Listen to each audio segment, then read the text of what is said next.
Good afternoon, everyone, and welcome to our alternative coverage of the World Cup opening match between Qatar and Ecuador. I'm your alternative host, Nicholas Jones, and you're listening to the Commentary Hub. And with me, I am delighted to have John JB Stuttard and Paul James, and we'll also be getting the thoughts of Russ Vernon throughout our coverage, particularly around half time. We're going to start. Well, we're going to start with Paul James. Paul, good afternoon to you. Good afternoon. What are your thoughts on Qatar being the first Arab-speaking country to host the World Cup, even though they have never qualified before? Well, it's actually it's very exciting for them.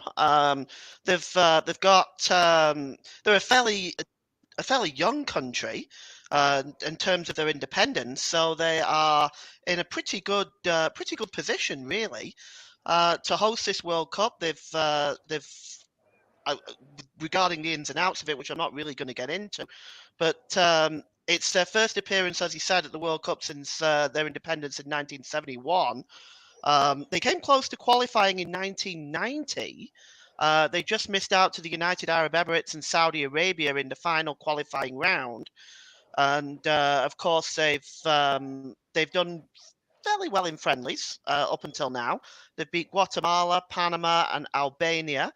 They have, of course, lost to Canada and had draws with Slovenia, Jamaica, and Chile. They might surprise one or two people.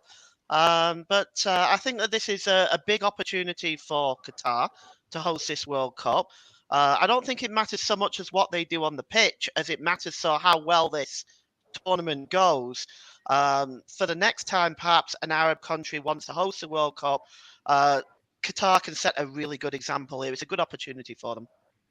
Yeah, it's also a bit strange that we're hosting it around the time of the European winter and the Southern Hemisphere summer rather than the other way around.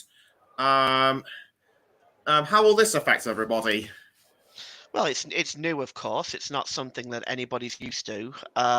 You don't want holding this tournament in the summer in Qatar. I mean, there's already reports coming out that the England national team are struggling with the heat in training, and there's nothing like what it would be like as a Qatari summer. So if we're going to have it in Qatar, it has to be held in the winter. So there's not really much of an option there. I mean, if Australia ever hosts the tournament, we would hold it in the summer, but I guess in the Middle East, it would need to be held in the winter, really. We're going to stay with Qatar at the moment, managed by Felix Sanchez.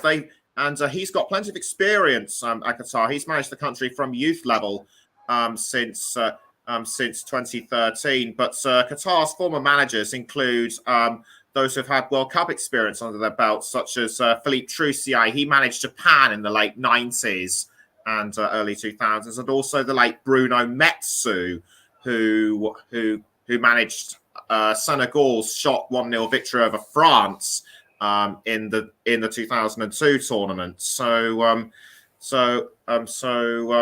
So what kind of influences will those previous managers brought to the table? I expect they'll have brought some European influence into the way that Qatar play.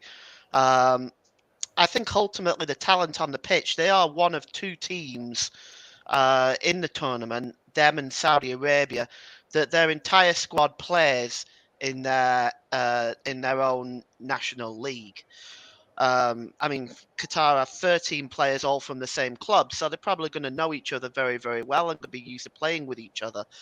But usually a European manager will try to bring some European influence into the games, especially when they've taken charge. I mean, when I've forgotten his name now.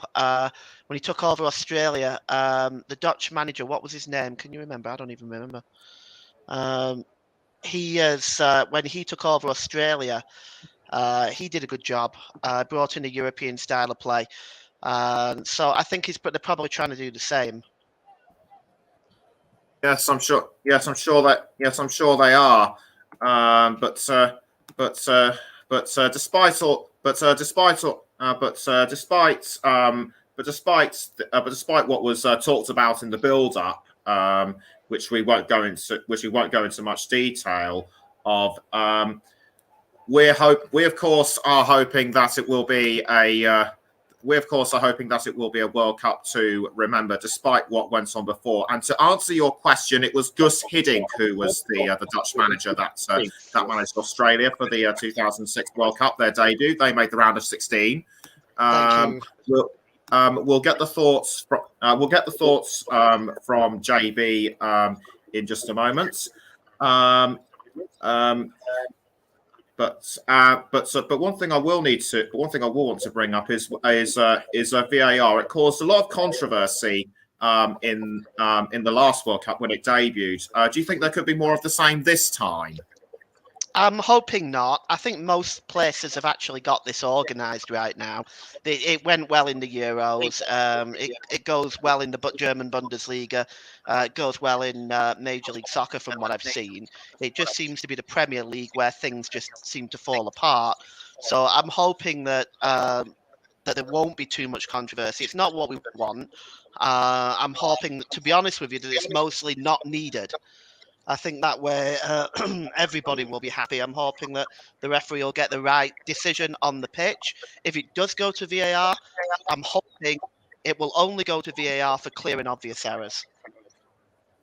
Yes, yes, I hope so. Yes, I hope so too.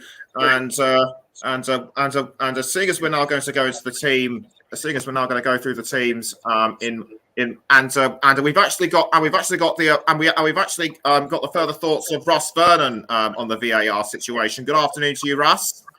Good afternoon, Nicholas. Good afternoon, Paul. Good afternoon, JB. Good afternoon, everyone as well. With VAR, for me, I think with Howard Webb coming in from the MLS, like Paul said, they've got it sorted in the Major League Soccer as well as the German Bundesliga and the French League and also La Liga as well. With Howard Webb coming across from the MLS this December to when his contract was at the end of November, is coming across to become the head of the referees in the Premier League from December. I think he could change it and could cause a few help it move on and help it evolve and help it get better in the Premier League. I think what Howard Webb's done over there in the MLS, he'll fetch that across to England, and because in the MLS they just use it for clearing obvious errors, and I think that'll help the Premier League moving forward with the VAR situation once Howard Webb takes over as the main head of referees and VAR in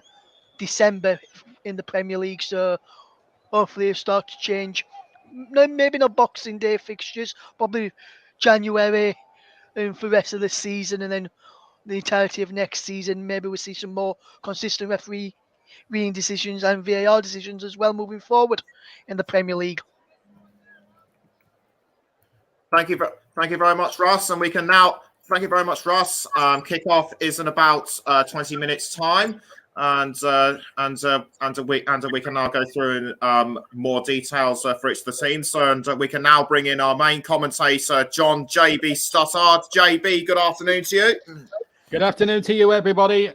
Thanks, Nick. And I'll bring you the two lineups. Just a word or two about before we do that on the legitimacy of hosting it. I've been against Qatar hosting it from 2010. There's still the issues of, I mean, we won't go into it too much, but I still stand very firm on the human rights issues and stuff.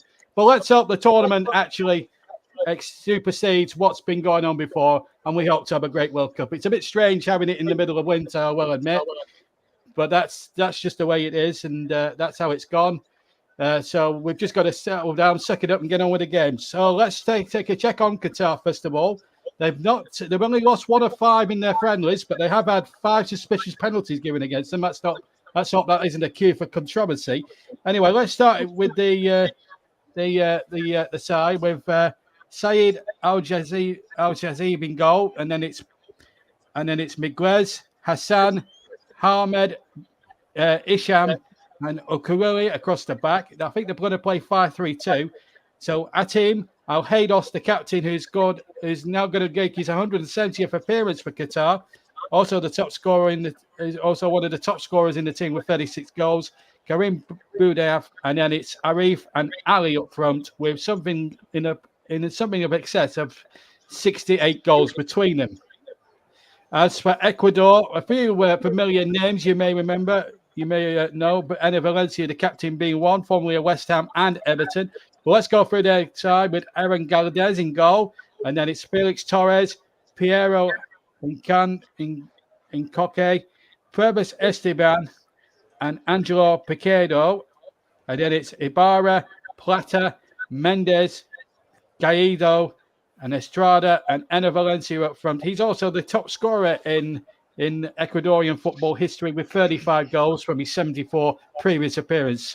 What I will say is I won't run through the substitutes, Nicholas, because there's too many. Because all the other squad members can be used as substitutes at any one time. The referee is also making his World Cup debut tonight. It's 46-year-old Italian Daniele Osato. He's going to be assisted by Ciro Carboni and Alex Galatani. Esteban Kovacs is the fourth official, and Maserati, the experienced Italian referee, is our fourth official. And that's the news. Thank you, JB. Staying with the teams for now. Qatar, the 2019 Asian Cup champions, they've also won the Arabian Gulf Cup 3 times. On paper, they appear to be the underdogs, but there have been opening match upsets in the past. Look at what Senegal did to France in Japan 20 years ago. Do you think there could be more of the same this time? No, I mean this game, Nick. I'll be honest with you, Nick. This game on paper is a very tough one to call because the thing is, Ecuador, we know about their runs in the last 16 years back. Qatar is an unknown quantity, especially to me. But they, as you say, won the Asian Cup, beating Japan in the final, incidentally. I don't know. I mean, if they're going to swing a surprise or two, they'll need a bit of luck along the way. I mean, we know about. I mean, we've seen surprises in the World Cup down the years. However legitimate or illegitimate they have been over the years. South Korea in 2002 being one example. Although you'd have to ask the fans of Italy, Spain, and Portugal how they feel about that. But I mean, Qatar will give it a good go. I'll be honest with you, Nicholas. I don't think they'll get out the group. I mean, they'll give it a go, but I just don't think. I mean, you would expect really as deeper as the tournament goes into, all the leading likes, your Brazils, your Argentinas, your Englands, your Spanish, all them kind of teams to rise to the surface. I'd like to see an African team. I'd like to see Japan and South Korea get a bit far this time, but I just can't see it happening. But you never know. Stranger things have happened in football, and I don't like to make too many properties when I'm commentating because I'm a bit like Murray Walker in a way, like he used to be in the Formula One. He'll prophesy something, and then something completely different happens. But let's just hope. Well, I will try and prophesy one thing, because I don't have many 0-0 draws. But I will say this: the last time Paul James was alongside me in the com box for the League Cup final 8 months ago, it finished 0-0 after 120 minutes. Let's hope that is not the same scoreline this afternoon. you and your prophecies, JB. Ecuador. They're a team we know more of. They qualified third in the CONMEBOL qualifying stage, and they conceded only 19 goals, which was impressive. So they would seem to have more of a chance. And in terms of injuries, there's only one from each. Abdul Arak of Qatar and also Joao Rojas of Ecuador. So both sides should not be affected as much. And a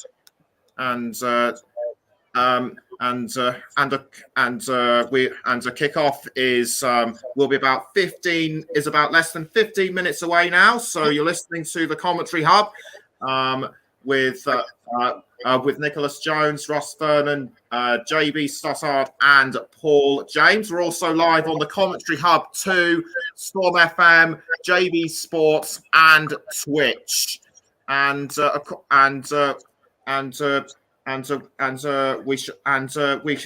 can now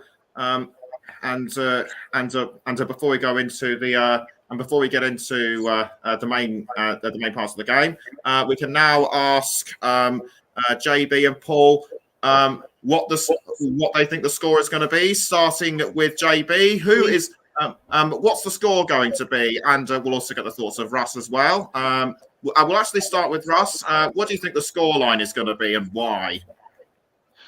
I don't really know much about the Qatar side, and I don't think anybody on here really does either, Nicholas, to be quite honest with you. And for me, I can see Ecuador winning this quite comfortably. You know, quite a lot of their players. Estepinian plays for Brighton now. Caicedo plays for Brighton. And Valencia, former West Ham player, now at Fenerbahce, doing fairly well with Fenerbahce, is Valencia. And as JB mentioned, is their top scorer in Ecuadorian football history. So for me, I think it's going to be a long night, afternoon, depending where they are in this, what people listening to this, or morning for Qatar. And I think Ecuador's going to win quite comfortably. I'm going to say 3-0 to Ecuador, with Enner Valencia getting 2 of the goals. I'm not sure who will get the other one. Okay, so an easy Ecuador win, according to Russ. Do you feel the same way, JB? Well, I'll just go back to the last bit, really, when I said it. I hope it's not a 0-0 draw. I'm going to sit on the fence, really, on this one, because I'm the commentator and I don't want to jinx one team over the other. I'm out with everyone. I'm saying totally unbiased because I have to. But what I will say is, as long as both teams give a good account of themselves and put on a terrific show for everybody tonight, I think that's the more important thing. And we get a good start to this World Cup in terms of good football, in terms of both teams actually giving a good exhibition of good attacking football, which we all want to see every day when we watch a football match. And regardless of what the scoreline and who wins, as long as football is the main winner at the end of this first game, and it sets a good standard for the rest of the other teams from tomorrow onwards, England and Wales being just 2 of them, to actually stick to those principles and then probably raise the bar a little bit. But these 2 teams have got a good opportunity in front of the world's player to put on a good show for everybody tonight here in Doha. So a real opportunity, really. And Paul, what do you think the scoreline is going to be? Well, I'm just going to say 0-0. No, I'm just kidding. Not really, though. Ecuador have got 1 goal in the last 5 games, in the last 5 friendly games. That we know. Yes, we don't know a lot about Qatar, but they have scored a number of. They've been fairly free scoring in their recent friendlies. I don't know. It's a difficult one because I don't know. I know so little about Qatar. I've seen Ecuador play in the Copa America, but I'm going to say that this is going to be. I'm just going to say 0-0. Then I'm not going to upset anybody. Right, thank you, Paul. Just want to apologise for what I said earlier about Ecuador being 3rd in their qualifying group. It was actually they actually finished 4th. So thank you to Paul, and so thank you to Paul for correcting me on that one. I also checked again on my monitor just to make sure it was absolutely correct, and it was. So clearly predicting an Ecuador win, but I'm not supposed to say what my prediction is anyway. So we're just about 10 minutes left until the players start coming out onto the field. Can't see anyone coming out as of yet, but there's plenty of support for both Qatar and Ecuador at the Al Bayt Stadium in Doha, the Qatari capital. So they're jumping up and down, waving their scarves and flags as any fans would, and to see a multitude of colours and a mixture of fans of all nationalities. It's just something to see, and we've also had the opening ceremony, which started around sort of 45 or so minutes to which started around 45 or something minutes ago. Plenty of youth and experience for both Qatar and Venezuela, such as 21-year-old Moses Caicedo, the 21-year-old irregular at Brighton and Hove Albion in the Premier League, has shown great promise for the Seagulls for the Seagulls in the Premier League, and has scored quite a lot of goals. So performances of someone surprising performances of someone a lot more older than him, even though he is only 21.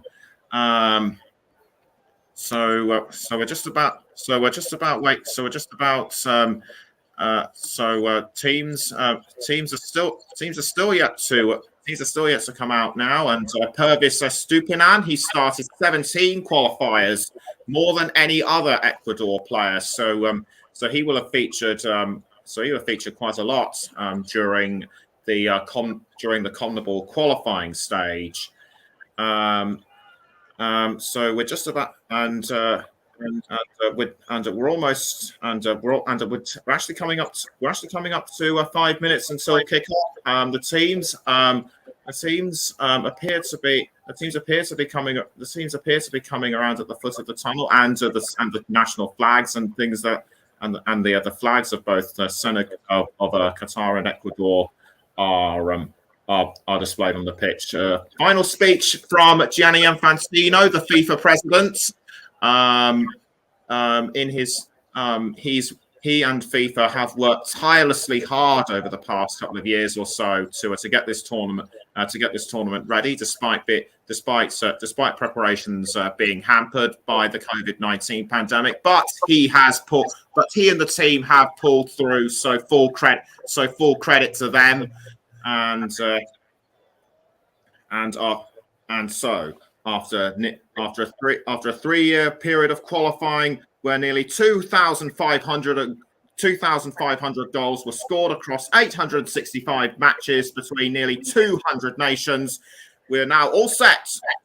We're now all set for the first game of the 2022 World Cup between Qatar and Ecuador. So without further ado, I'm going to hand you over to our commentators, Paul James and, first of all, JB Stuttard. Thank you very much, Nicholas Jones, and welcome to this World Cup, the 22nd and the first ever to be held on the Far East, but in the Middle East. And what a game it promises to be between two teams with very much not much in football pedigree, although Ecuador's got more history going for it than Qatar. Although Qatar, as Nick said in the build-up, did win the Asian Cup 3 years ago. The team's now walking out. We'll bring you the two anthems in a second or two. But what an atmosphere. And it's been rather controversial. Nicholas was referring to Infantino, the president of FIFA, but his outburst yesterday was totally uncalled for, really, in some respects, to criticism from Western journalists about human rights and stuff and not like that. But we won't try not to dwell on that too much. But a good reception for the teams here as they walk out into this vast arena here. Must be at least 80,000, if that. The opening ceremony, not something I enjoy very much. You just want to get on with the football now. But it's really up to them, these two sides, to really set the precedents and the standard for the other 63 games after this one that lie ahead. We're going to pause for a moment or two here for the two national anthems.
Well, there we are. Well, the Qatarians are obviously up for this one. There's Giovanni Infantino, the FIFA president. Of course, he's now in office for another 4 years, incidentally. And incidentally, this is actually this World Cup, this 22nd will be the last World Cup to include 32 participants, because FIFA will be upgrading the competition to 48 teams, we believe, from 2026 onwards. How that will work, I don't know.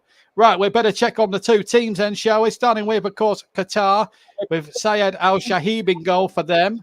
They're going to play a back three, we believe, with Mohammed Ahmed, Hassan, Ahmed, Risham, and Kurari across the back. And then it's Haytham, Al-Haydos, and Baldev, with Arif and Ali up front. Something like 68 goals between them. Al-Haydos skippers the side. Right, let's quickly go through the officials for you. The referee tonight, 46-year-old Daniel Osato, makes his World Cup debut of Italy. Ciro Carboni and Alice Gardini are the two assistants. And Maserati is the man in charge of the VAR team. There's a lot of assistants as well. Well, we're not going to bother going through all that, but Maserati's in charge of the men in the VAR room. So there you go. Didn't get a glimpse of the fourth official, incidentally, is Esteban Kovacs. And the two captains now will meet on the halfway, just below me on the near side. And there's a few mascots there getting in the way there. There's Enner Valencia and Al-Haydos, who shake hands and will come out fighting for this first game. Let's look at the Ecuadorian side with Galdines in goal for them. Back four, we believe, of Estebonian, Incapi, Torres, and Presedo. And then in the midfield, Irara, Salcedo, Mendes, and Plata. And then up front, Estrada and Enner Valencia, formerly of Everton and West Ham, respectively. In fact, Estebarian plays for Brighton. He's at left back, and of course, Salcedo, who plays in midfield, he also plays for Brighton and Hove Albion. Felix Sanchez is the Qatarian manager, 47-year-old Spaniard, born in Barcelona. And his opposite number there, Gustavo Alfaro, 60 years old as well, Argentinian born.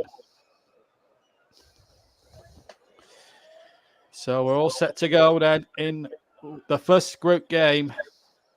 There's Amon Ali, 41 goals in 92 previous appearances for Qatar. This is 93rd cap tonight. And I really do hope from a tournament point of view that this really sets the precedent and sets a good standard for all the other competing nations to go. There's Mosi Saido, one of the Brighton players in the side. He's actually making his first ever World Cup appearance this evening. And let's just hope that these two teams can put on a good show. I'll bring in Paul James in just a second or two as well, as soon as we get a break in play. Paul James is alongside me. We'll bring him in a few moments' time.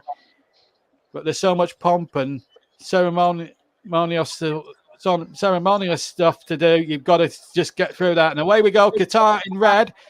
And already on the attack straight away. They're taking the goal to my right, incidentally. And the ball headed on forward again. And touch back there to number 11, Estrada. Ball not forward again. So Qatari knows it looks like a Nottingham Forest sort of Gabaldi red, if you like. And we'll just have to see how this plays out. First free kick of the game, is it, to Qatar? It is. Brarian is the man there that's gone in with the challenge there on number 2, Pedro Miguez. And a free kick already, taking very much short. But let me bring in Paul James at this point. PJ, now you've predicted a 0-0 draw. If this turns out to be a 0-0 draw, you're in for it after we come off air, Sunshine. But really, from a joking aside, how do you think this game's going to go? Really, from a neutral's point of view, shall we say? Well, I'd like to see goals. I think we'd all like to see goals, and I think it's an excellent opportunity for both teams to kind of put their foot down early on, because this is a game really that both teams need to win, with Netherlands and Senegal being the other teams in the group. So very important that both teams get off to a good start. Yes, and they play off tomorrow, of course, the Dutch. And, of course, we haven't really talked much about them, really, in our World Cup build-up. There's an Ecuadorian player gone tumbling there, and I think it's Salcedo has gone down. Pedro Miguez is there, too, on the scene. Let's just see what happened. It was them two again. They're having a little bit of a running battle there. Did Salcedo run into Perez, or was it Miguez, or was it just a case of Miguez obstructing the Ecuadorian? Looked like a bit of an obstruction there, to be honest. I think it's important as well that the referee keeps it nice and calm and doesn't get too excited early on as well. Yes, a word about the referee, incidentally, Orizato. He's a 46-year-old Italian. It's his first ever World Cup game, and I'm sure there were a few butterflies in his stomach. Now the Qatari wall, if you can call it a wall, is not the requisite 10 yards back. And I hope the referees try and referee it with a great deal of common sense. So many tournaments through the years, as the ball is played in there, the goalkeeper didn't get a good punch on that ball, and still a chance in the penalty area, and Ana Valencia has scored already. Well, Paul James, your blushes has been spared, because Ana Valencia, within 2 3/4 minutes, has given Ecuador a surprise, a shock early lead, really. And what a start. And the goalkeeper there, Algie, wasn't a very good punch, really, and they kept it alive. And Ana Valencia, the former West Ham man, has made it 1-0 to Ecuador. Well, he came right through the middle, didn't he? He wasn't picked up by the defence, but you're correct. The goalkeeper did not get a good connection on that, and it left the forward Valencia with an easy header from 6 yards out. It's a good early start for Ecuador. I believe the goal is being checked by VAR now, though. Well, we'll have to see, but I don't think there's anything wrong with that. Although we said there was nothing wrong with Liverpool's goal in the League Cup final back in February, Paul, and look what happened there. Yeah, I mean, I can't see that. I mean, there's a couple of high boots, but they're not suspicious enough, in my opinion, to disallow the goal for any reason. I think that one should count. I'll be very surprised if they don't. But might be for a foul on the goalkeeper, JB. Well, I didn't see any foul on the goalkeeper potentially, but he came for a ruck of bodies, and he didn't get, as we said, he didn't get good purchase on the punch. So I think the goal ought to stand, but you never know. And the goal is been given, so the goal is going to be awarded to Ecuador, and I think the correct decision. The Qatarian coach there, Felix Sanchez, turns away in disgust, but a good start for Alfaro's team.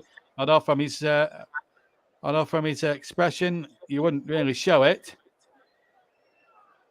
I'm sure it's has it actually been given? I'm not sure now. It's still in conversation. Hang on. Have I been?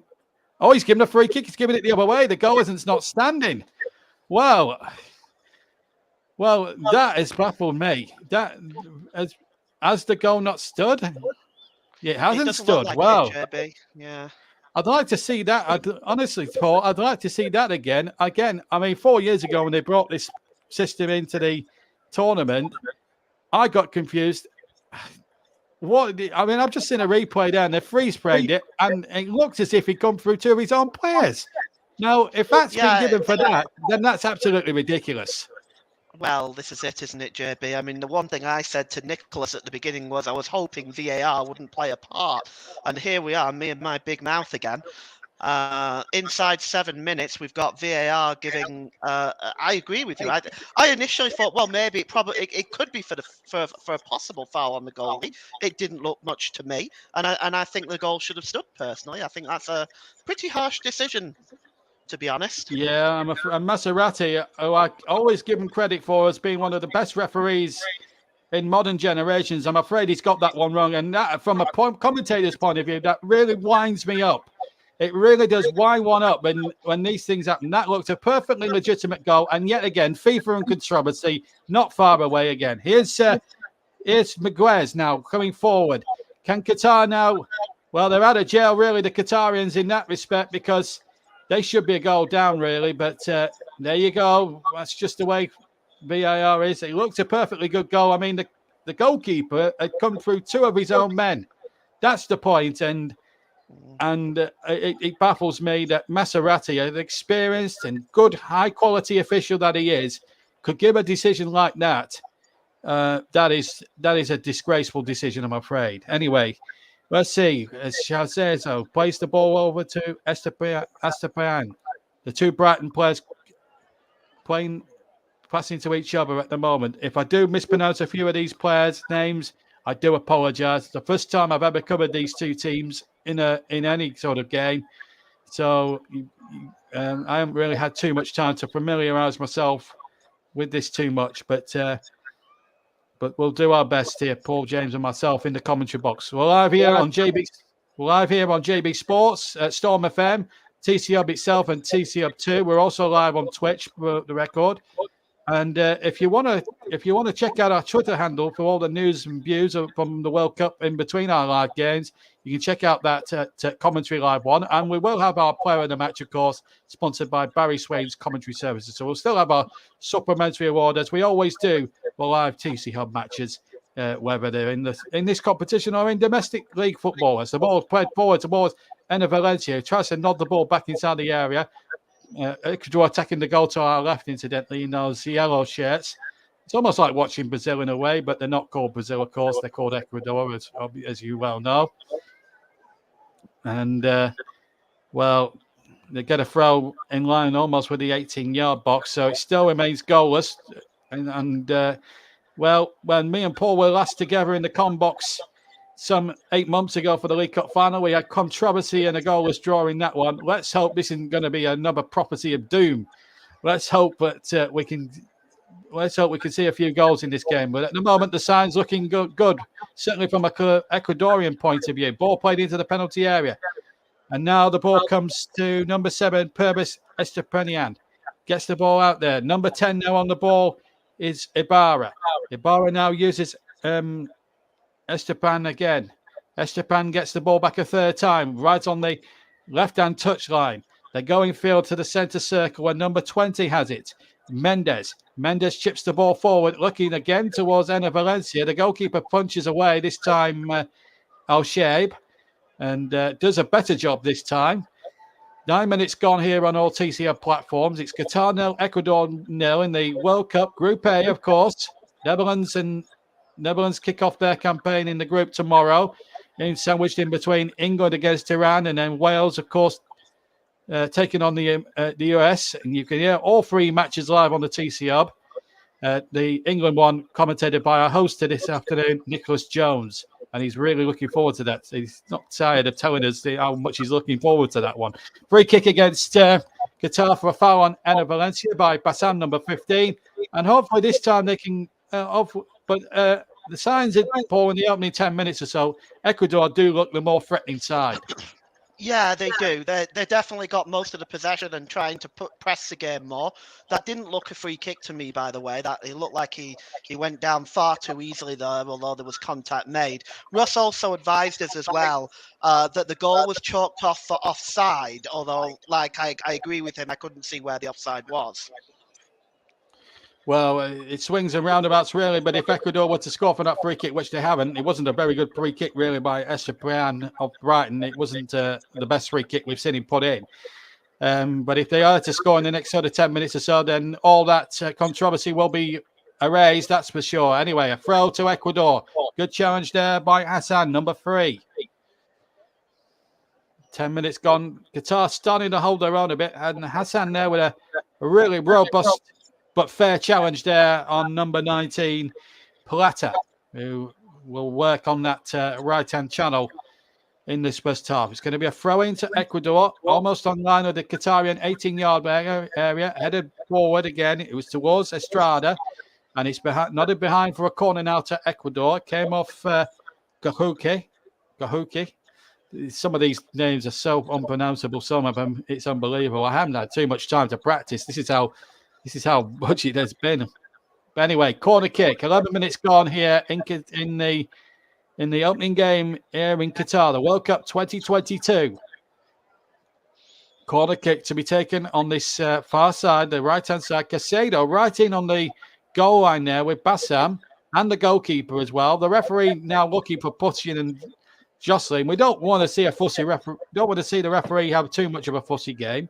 Number 19 is going to take it. That's Plata on the far side. He's going to take it left-footed from the right-hand side. And again, a bit of pushing and shoving going on. I wonder if we'll have to watch all this little mini battles inside the penalty area. Plata to take the free kick. And Casado right in there and Assam as well. It's going to be a little running battle. Anyway, here comes the corner. Floated in towards the 6-yard area. It's headed away by Qatar. And out for another throw to Ecuador. Midway inside the Qatarian half of the field. 12 minutes gone. Qatar 0, Ecuador 0 in the World Cup. Group A. Live on a Sunday afternoon. Opening match. And, of course, they had that opening ceremony with the Black Eyed Peas. Not exactly as far as my musical taste goes, not exactly my cup of tea, Paul. I'm more Rolling Stones and Emerson, Lake and Palmer and Beckman Turner Overdrive sort of fella. Yeah. Well, I know that they. I didn't see the opening ceremony myself, but yeah, I understand what you mean. It wasn't quite our taste in music, was it? Really? No, and also the mascot. Didn't he look a little I don't know if you saw it, but he looked a little resemblant of Casper the Friendly Ghost. You remember that movie of a few years back? Oh, that was good. I used to like that. Now then, they've just now this isn't interesting. It's his actual leg is offside. This is how the goal has been.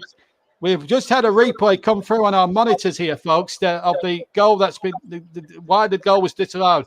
It has actually turned out to be a very good decision, as it turns out. It's left me certainly red-faced from Maserati. His right leg was offside, but still, I mean, that's still a harsh decision, Paul. When I mean, even if they've come to the right decision there with VAR, it's not clear and obvious. That's the thing. It's not clear and obvious enough, is it? I mean, that's just ridiculous. If you're going to keep giving offsides for things like that and disallowing goals, you're going to take away the enjoyment of it all. Free kick has been given to Qatar, and it's and we've had 14 minutes gone. Your views on that, then? Well, it's not clear and obvious, is it? They took an age to come to the decision. It's not clear and obvious. So then you continue playing the game. That, as I understand, was why VAR was brought in. Clear and obvious. It just wasn't that. Yes, far from it. And I have to agree with my esteemed colleague. But anyway, here come. There's a chance now inside the penalty area. Surely this must be the first goal. That's wants to be a penalty. And then off the post, the referee's pointed to the spot. And Ecuador do have their chance now from the penalty spot. A yellow card to the goalkeeper, Al-Sheb, who brought down the attacker there. I think it was Ana Valencia who went forward. He was brought down. Then he played on. The ball hit the post. And a yellow card has been shown. I think they were covering defenders. But Ecuador do have a penalty, Paul, and I think it might be the correct decision, both the awarding of the penalty and the yellow card for the goalkeeper.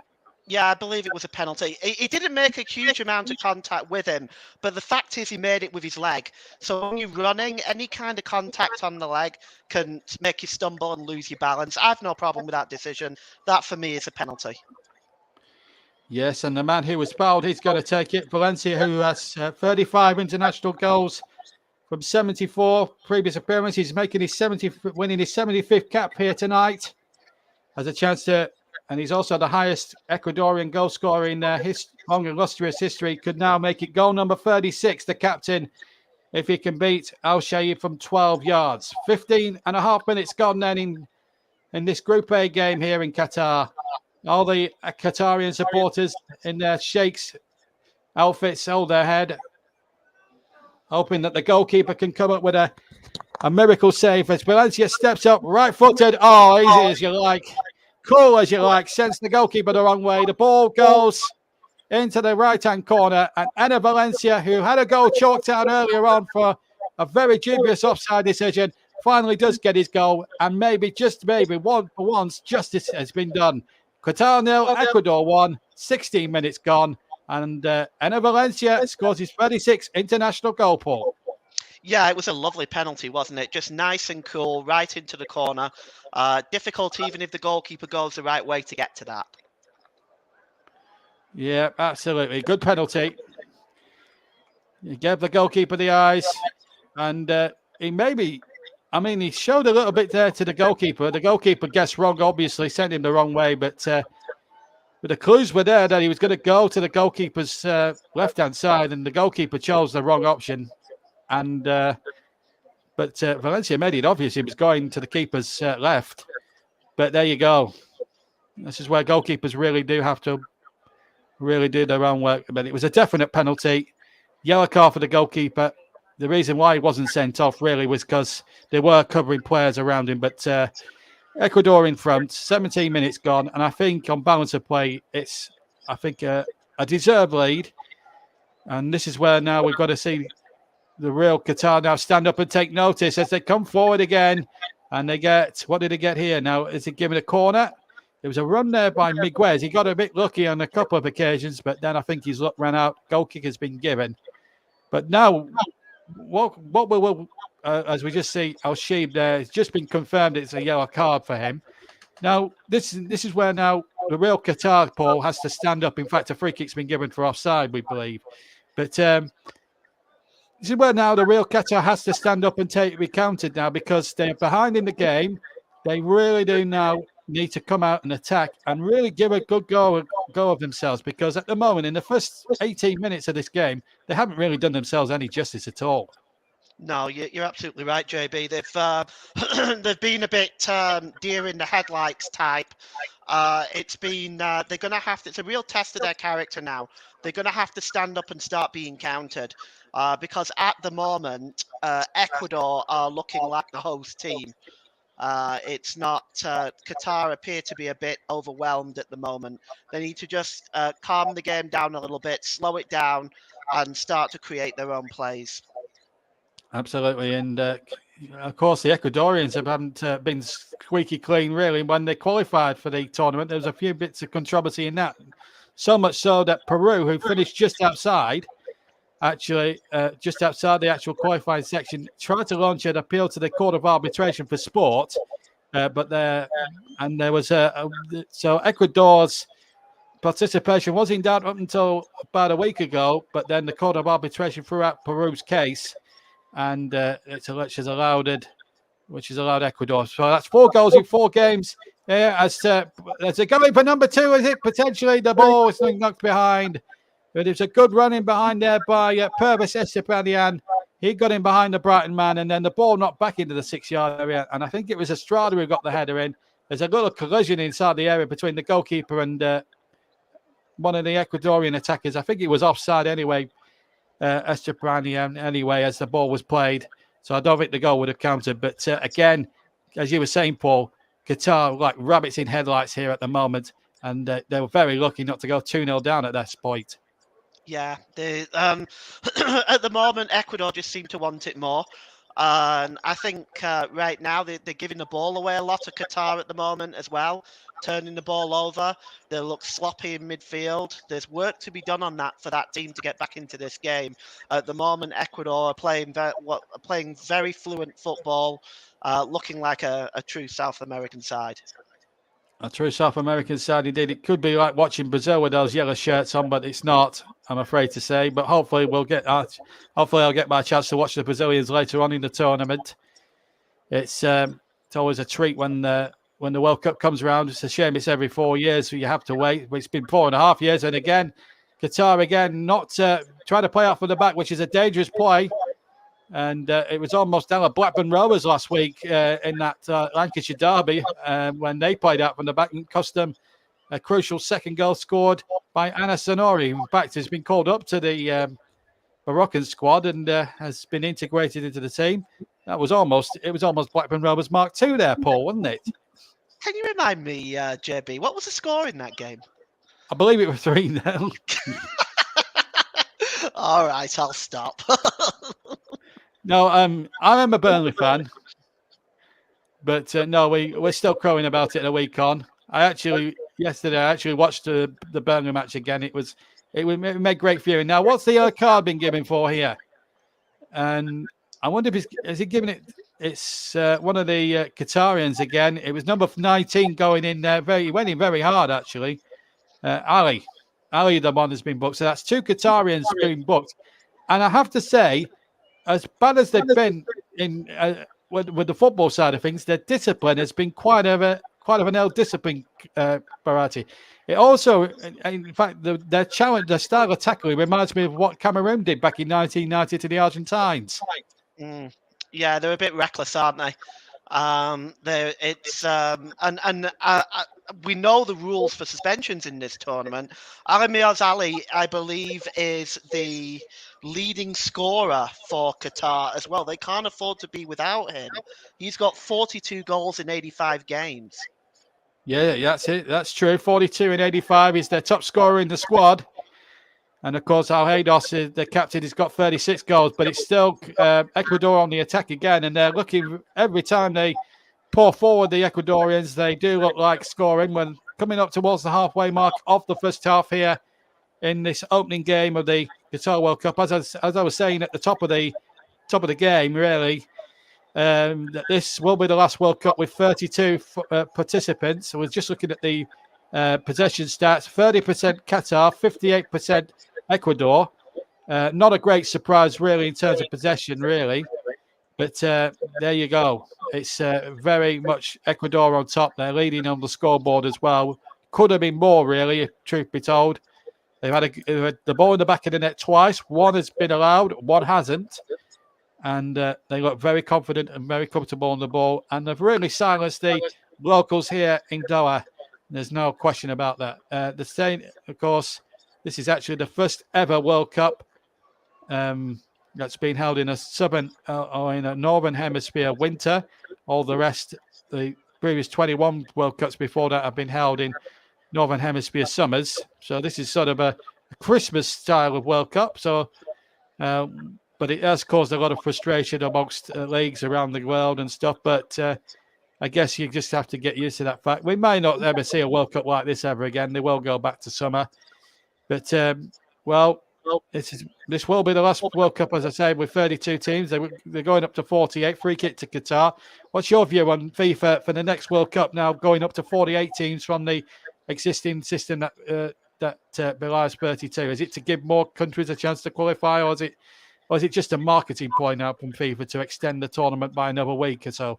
It's going to be a complicated whole system, isn't it? Yeah, it is. It's going to be very strange. I don't know how they're going to do it. I know they were thinking of doing groups of 3. Well, of course, we all know what the problem will be with that. But I think it is probably to give more teams the opportunity to qualify. But having said that, it also makes it easier for the bigger countries to qualify as well, doesn't it? I mean, it'll probably be the top 2 that qualify automatically now in Europe, and a third through a playoff system. So, Italy are obviously not going to miss out on the next tournament.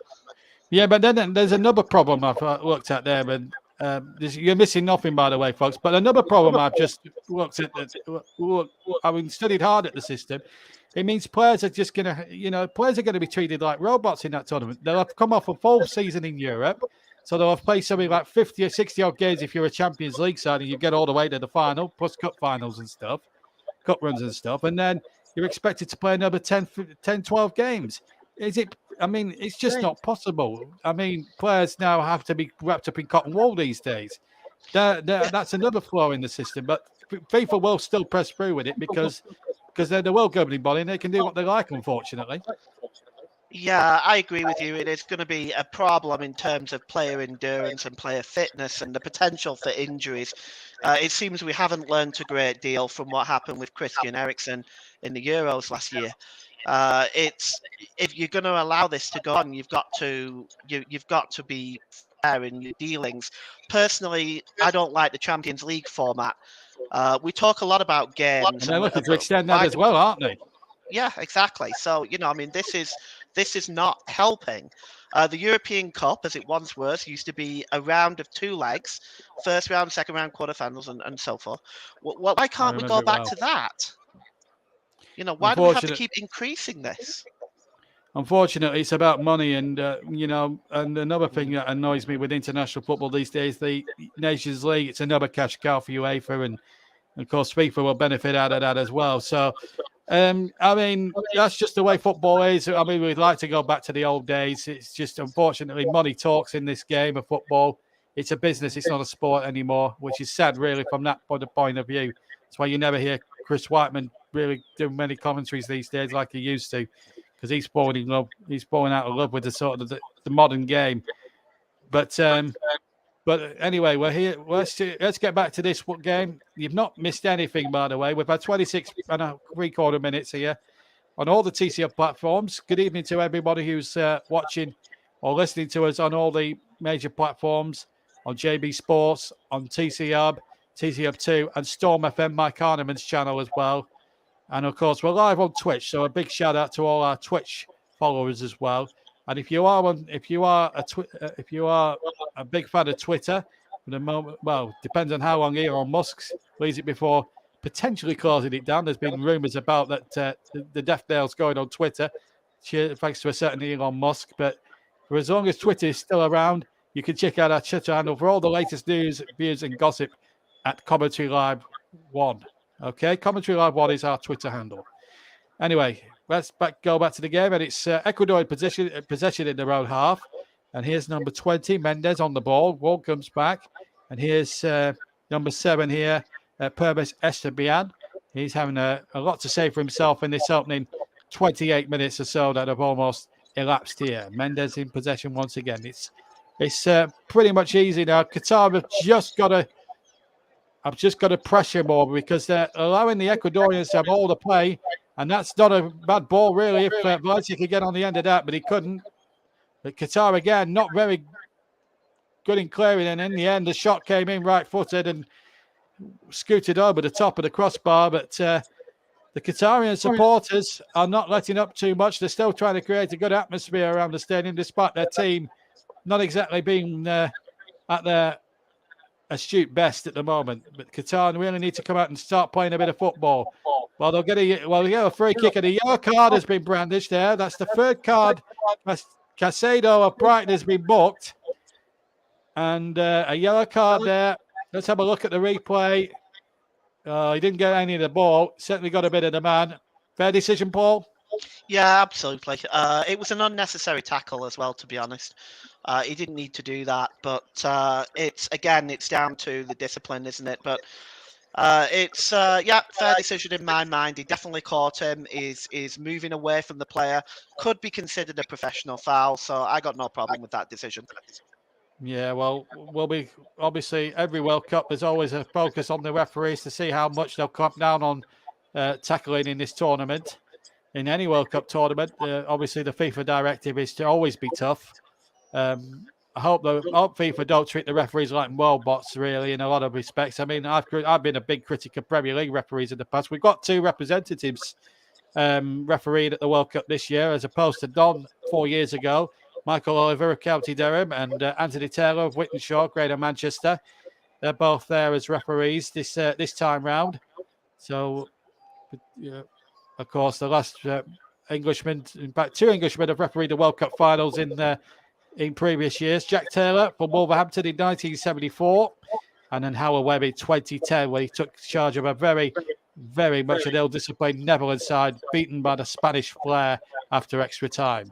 So, well, if England don't reach the final, and Michael Oliver or Anthony Taylor have good World Cups, who knows, we could have a third Englishman referee. Well, let's hope the England players get to the final rather than the referees. Let's hope that's the case. Half an hour gone then. Qatar 0, Ecuador 1. I think it's going well there for Gustavo Alfaro's men at the moment here in Doha. Another foul not given, and away goes Sassedo now charging towards the penalty area. The Qatarian penalty area still has it on the right-hand side. It's drifted out to the right-hand side. It's got support here on the right-hand flank. Good crossing in the area. Good header down. And it's a number 1 for Valencia. Valencia makes it 2 from no more than 8 yards out. And Qatar have got it all to do if they're going to get anything out of this first Group A game. Because Ecuador are well in charge here. A terrific cross from the right-hand side. And Enner Valencia scores his 37th international goal now. And that's his second in the tournament. He's going ahead in the Golden Boot Stakes, that is for sure. And Ecuador are taking complete control of the opening match in Group A of this 22nd World Cup. Qatar 0, Ecuador 2, 31 and a quarter minutes played. Well, JB, I'll tell you, let's first of all just touch on the header. It was a beautiful header. It was a good 9-10 yards out when he headed that ball down and in. But I have to say this, again, the defending by Qatar, it's non-existent. There's 2 players, number two there for Qatar, Pedro Menge. He's there. Nobody's getting close enough to Valencia, and it's a free header. And you can see afterwards them debating it with the captain. It's just poor defending all round. But I have to say, Ecuador looking pretty good so far. Absolutely, and sending a good message out to the rest of the world. These 2 teams were out there to put on a show. So far, the Qatarians have done nothing, as Paul James has quite rightly said. And Ecuador, to be fair, they're beating what's in front of them. Of course, they'll have tougher tests to come. Of course, the Dutch and Wout Weghorst round the corner as well. That's going to be a battle and a half as well. But there will be some tougher tests, and even if they do qualify from the group, you're still your big teams rising to the surface. So Ecuador will have tougher tests than this one tonight. But at the moment, they are almost playing like Brazil. But here comes Qatar with a speculative shot from the left from I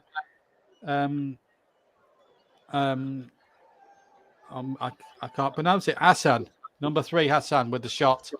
It goes well wide. It goes well over the top. But just seeing there, as Paul James rightly says, static defending, ball watching every single one of those men in sort of dark red. It's just preposterous defending, really. It's feeble defending, really.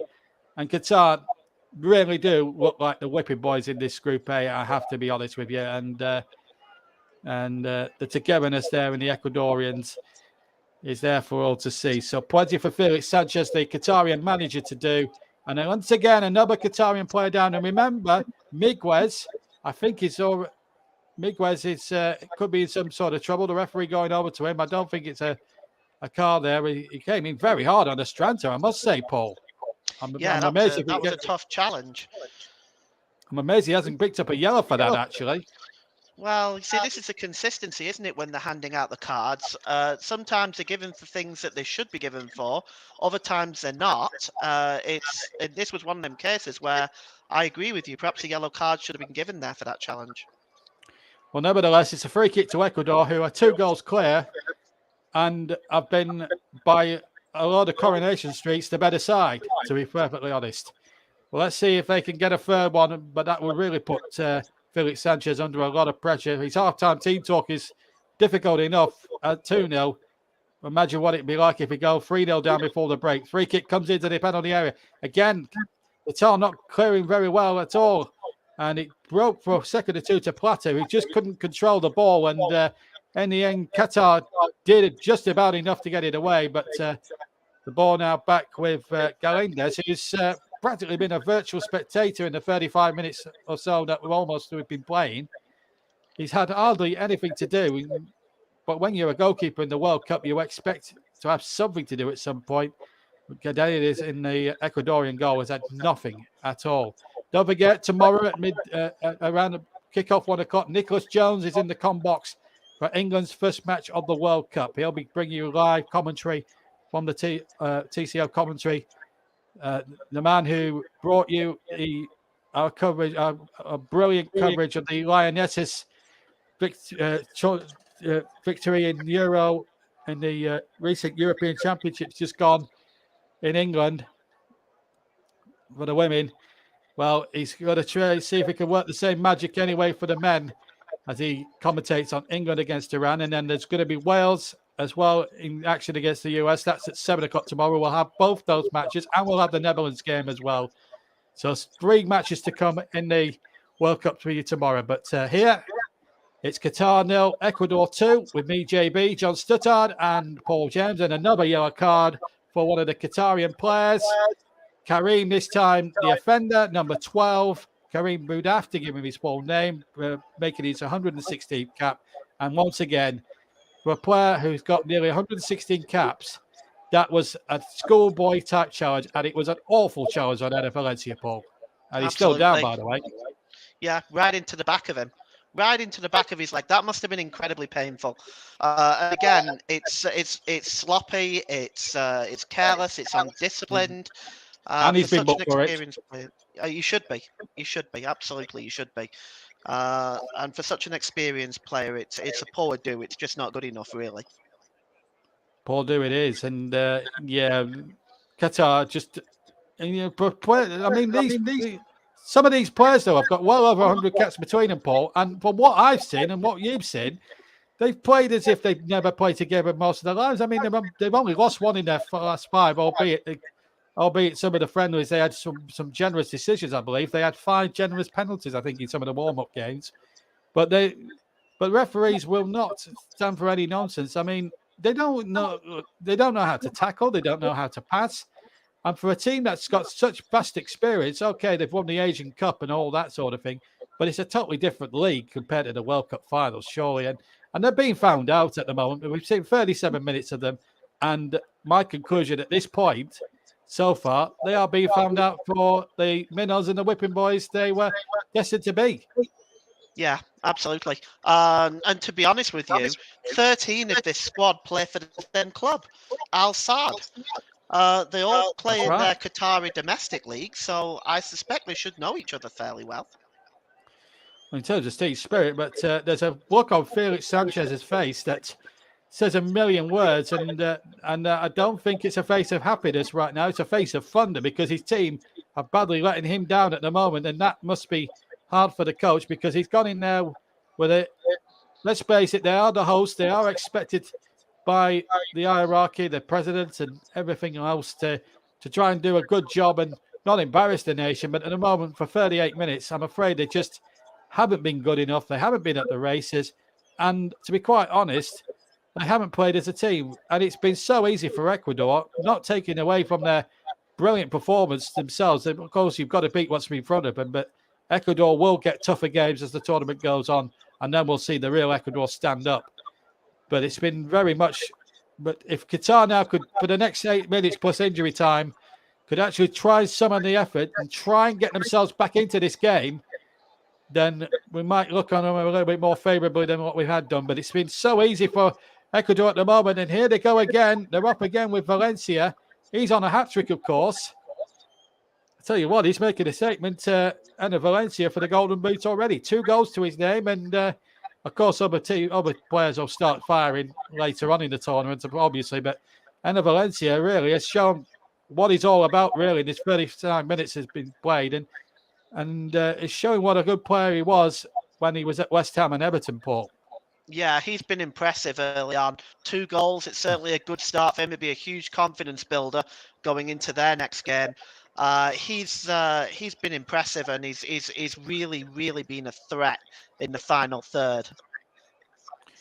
He certainly has, and he's, as I say, he's on a hat trick, of course. But Qatar in possession now. They really need to build up ahead of steam here and just be patient and try and play as a side now.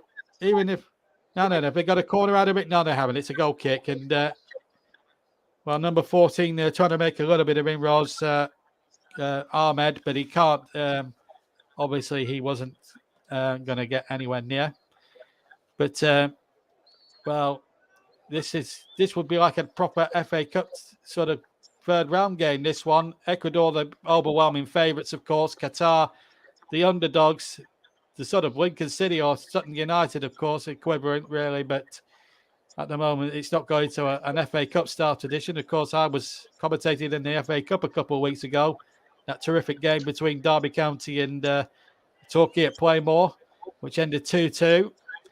And, of course, Derby did win the replay very comfortably, as it turned out in the end. But well, that was a terrific game to commentate on now then. A brilliant opportunity now for Qatar to blow something there through Ali, but he lost possession again at the crucial minute. Mind you, he didn't have much support now. Alaidos, the captain, I need to look to him a little bit more. Ball played forward there by number 6 at him, but it's a poor ball. He's overhit that badly. But Qatar, slowly away, Paul, just slowly away. They're starting to put one or two passes together. Yeah, they're starting to try to just get themselves back into this game now. I think since the second goal, it kind of woke them up a little bit. I'm not sure exactly what's approach half-time. I'm not sure exactly what Felix Sanchez is going to say to his players at half-time, but he needs a miracle at the moment. He needs an absolute miracle to get his team back into this game.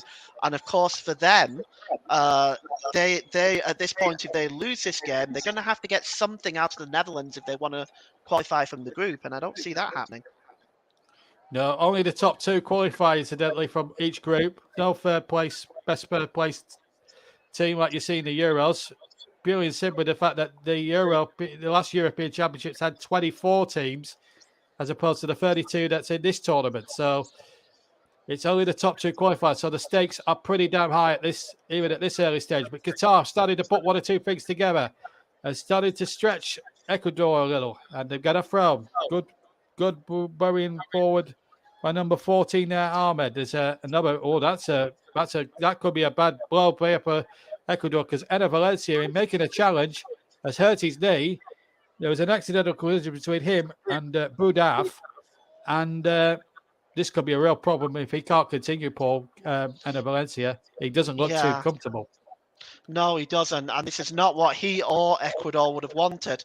I think at this point it looked like a nasty collision. So I would say hopefully it's just a dead leg, but we'll see. Well, at least the Qatarian supporters are not silent. They're trying to whip up some atmosphere here. Let's be fair. That's the only good thing that Qatar have done all night is try to whip up an atmosphere. The team out on the field haven't done that much. Trailing 2-0, of course, at Ecuador. We're now into the final 6 minutes. Well, into the final 4 minutes, plus any injury time. But there might be a fair chunk, of course, for the disallowed goal with VAR and then this injury to Anniversary. The stretcher is coming on, and it doesn't look very good. Let's just hope it's a precautionary measure, because Enner Valencia has started this tournament off in 5 penalties. I am pleased to say he's on his feet. So for a moment, it did look like a stretcher job. It might not be. Let's just see what they do with that. See what they put on that magic sponge as we now approach the stage where they'll have a halftime cup of tea and a cup of oranges as Enner Valencia is limping off the field. I'm not sure if there's any activity down below us in the bench, but one thing is for certain, Enner Valencia is feeling the strain. But he scored 2 goals and it's looked really, really good. It's going to be painful, that, JB, though, clashing like that. That looks very, very uncomfortable. Yeah, absolutely. So, if you heard me coughing, I do apologise. Anyway, we're back on the way now. And it's number 12 here on the ball, Badif. Gets the ball in there once more. Number 11 has it, Arif. And they got to break here. Qatar having a little bit of play on the ball. Al Haydos knocks the ball back again. They're having a good little run of possession, but they need to do something with it. And they're running out of time, obviously. We're in the last minute of normal time here. Here's Miguez. He's trying to play a 1-2 down the right-hand channel, but the ball is knocked away, and Ecuador have possession. Ana Valencia is receiving treatment, and in fact, he's back with us now on the field. And it looks as if he's walking a little freer, but not fully freer. I think what Gustavo Avaro has just said to him: just give it until half time, see how you feel. We'll try and patch you up at half time. I'll try and early at half time, and if you're not ready to start the second half, we'll substitute you. I think that's the impression that I get. We're into injury time. We don't know how long it's going to be, and it's going to be 5 added minutes, and that's not a great surprise, Paul, considering that we had about 3 or 4 of those minutes for that VAR decision, which wasn't clear and obvious as it turned out. Break it to Qatar. Meanwhile. Yeah, it's true. I mean, it's the 5 minutes is probably justified also with Valencia being down as well. Going back to what you said about Valencia, I agree with you. Perhaps it's time to, see if he runs it off at half time. If there's any sort of doubt, they should consider taking him off. They're very much in control of this game. Yeah, and Qatar don't particularly look a great threat, although they have had a little bit of possession in the last sort of 3 or 4 minutes here. But at the moment, it's going a little bit sideways rather than forwards at the moment, and that's down to the good tactics of the Ecuadorian manager, the Argentinian Gustavo Alfaro, who is tactically got it spot on at the moment. We played a minute of the 5, 4 to go. And here comes Arif trying to get something moving here now. Number 15 has it. Isham. Isham gets the ball out. And now looks for Hassan. And Harif now. Harif gets it forward. Still 2-0 to Ecuador. Ana Valencia with both, one from a penalty and the other a terrific header on the half-hour mark, giving Ecuador a very comfortable and commanding 2-goal buffer. As we now go into the dying embers of what's been a very, very enjoyable first half from an Ecuadorian point of view, but we've been really enjoyed some of the football that Ecuador have really played. Unfortunately, Qatar, you can't really say the same about them. They, in a nutshell, have been poor. And for a team that has so many caps between them, about 600 odd caps between them, it has been very, very disappointing to watch. But and they haven't done themselves justice in their first ever World Cup finals game. And we could talk about how they bought the World Cup or how they got the World Cup from Sepp Blatter all those years ago, and that still will be debated until the cows come home. But the fact is, Qatar have been shown up to be a very poor side in this 45 minutes. But they've got possession here on the far side, but just can't get anything going at the moment. And if you want my opinion on who should have had the tournament, it should have been Australia, just over the United States. They held it in '94, so they held it in a lot of terms very recently. But 28 years since they held it, so considering other countries haven't held it before. Would have been nice for the Aussies to have had it, but it is what it is. And unfortunately, Qatar have really not done themselves justice on the biggest start of their footballing lives so far. But you never know. They might surprise a few people in the second half. I hope so anyway, for their sake as much as anyone else's. Well, let's check on Paul. Let's go to you, Paul, now for one final time before half-time. Your impressions of what's been a very domineering first half from the Ecuadorians. Domineering is right. They've been very much in control in this game. I hate to sound disrespectful, and I don't mean to, but it really has been almost like men versus boys. Yes. Ecuador have dominated the game from beginning to end, to be honest. And at the moment, they're not looking like a threat. I haven't really seen any real chance from them yet. Yeah, to the extent that Gadidez, the Ecuadorian goal, has not even had a shot to save from memory. And that is a bit of disappointment from a neutral point of view, because we all expected, we all expected Ecuador to play football, but we also expected Qatar to really contribute something towards this as well. And frankly, it's been disappointing. We've got a minute to go now of the 5. As soon as the half-time whistle goes, we'll be heading back to the studio and to Nicholas Jones in our World Cup studio here.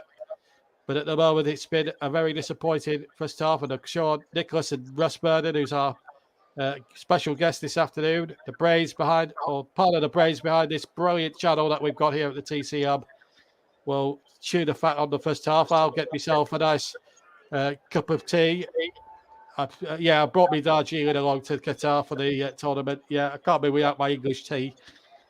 I'm a Lancastrian, but I drink Yorkshire tea. I drink Yorkshire tea as well. Oh, that's really good.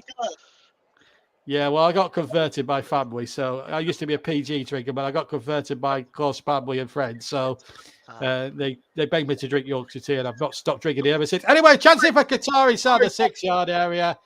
And it was a chance in there for Almeire's Ali. 42 goals behind him in 85 internationals. That was the glaringest of chances, and it would have put Qatar back in business. He just had to hit the target, Paul, and he just couldn't. It speaks for their entire first half, doesn't it? That's it right there, their entire first half. Yes, he's misheaded it as well, essentially. He's trying to nod it goals, it's come off the end of his nose, and it's gone well wide, and that was the last act, incidentally, of the first half. Well, Ecuador in complete control, apart from that one chance, of course, at the end. Qatar have been frankly quite disappointed, really. They haven't even tested Galdinas at all. Valencia with a penalty on 16 minutes and 31 minutes. He also had the ball in the back of the net a third time before that, but it was disallowed with a right leg being offside in the build-up. But having said all that, Valencia still looks in a little bit of discomfort as he makes his way off the field. But from every Ecuadorian fan's point of view, they'll be hoping he'll be back on for the second half. That is for sure. But a half-time situation here in Doha as me and Paul break off for 15 minutes, as we hand back to Russ and to Nicholas in the studio. It's Qatar 0, Ecuador 2. We'll be back in 15 minutes. But now it's back to the studio and to Nicholas Jones and Russ Vernon. Thank you very much, JB and Paul. So very much a one-sided match as the majority of us predicted. Russ. That is correct, Nicholas. It's been a fantastic first half. I still can't work out why the first score, which was ruled out by VAR, was offside, because I've been looking at some pictures I've seen, Nicholas, on the internet while the game was being played on that first goal, and there was another Qatari defender behind the goalkeeper, so I can't work out how he was offside, but I think Ecuador deserved that lead, and like JB said, Ecuador fans around the world will be hoping that Enner Valencia's injury is not as bad as first feared, and he can continue and hopefully help his team get some more goals in the tournament.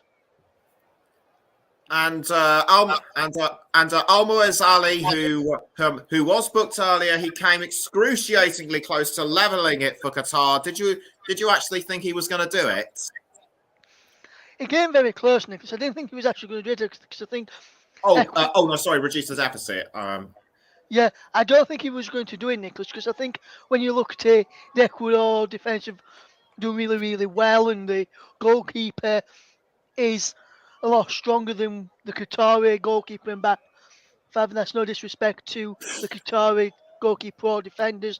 It's just that Ecuador defenders seem to know a little bit more what they're doing. The Qatari defenders, for me, Nicholas, were like they've just picked 4 players off of the defense, 5 players off of the street, 6 if you include the goalkeeper, and said, "You come and play for us today." They look all disjointed, and it looks like they've never played a game together before, whereas the Ecuadorian side, they look a bit more solid and know how to play with each other, and they seem to know a bit more cohesion about them compared to Qatar. And I don't mean to sound disrespectful there to Qatar. It's just my opinion on what I've seen in that first half. Yeah, absolutely. Yeah, absolutely. So what will Felix? So what do you think Felix Sanchez will be saying to the team during halftime? Because, like JB said in commentary, he had a face like thunder. We appear to have. Yes, he did. Yes, he did, Nicholas. Sorry about that, mate. I called the wrong button on my headset as I was coming to speak to you, my friend.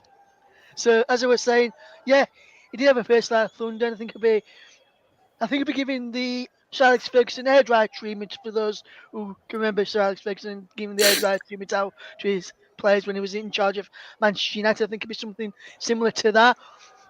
With probably some expletive words in the language and some words of encouragement as well. So I think going forward, Qatar have looked good. It's just the defensive side of things which have caused them a number of problems, and I think is why they're having quite a lot of issues when they are playing against this Ecuador side. And I think I'm not sure whether it was Paul or JB who mentioned this in commentary, where they said one of them said Qatar will have to be the whipping boys of this group, and I think with the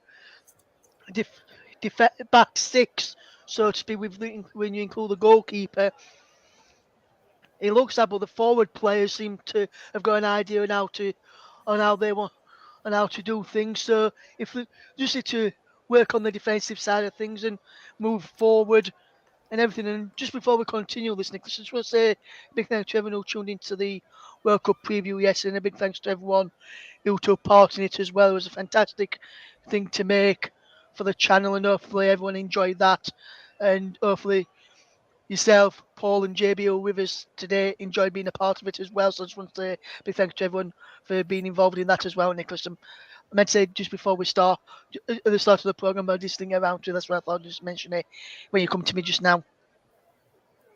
Yeah, thank you. So we're just about. So we're still going through the. Still going through the halftime break. Enough time for me to plug the upcoming games to plug tomorrow's games, starting with England against Iran on at 1 o'clock with myself on comms, and Russ will be on commentary for Senegal against the Netherlands the Netherlands at 4 o'clock, and the other group B match between the USA and Wales.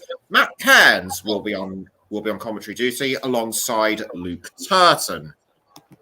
So quite a few games. So quite a few good games in prospect. But back to the here and now.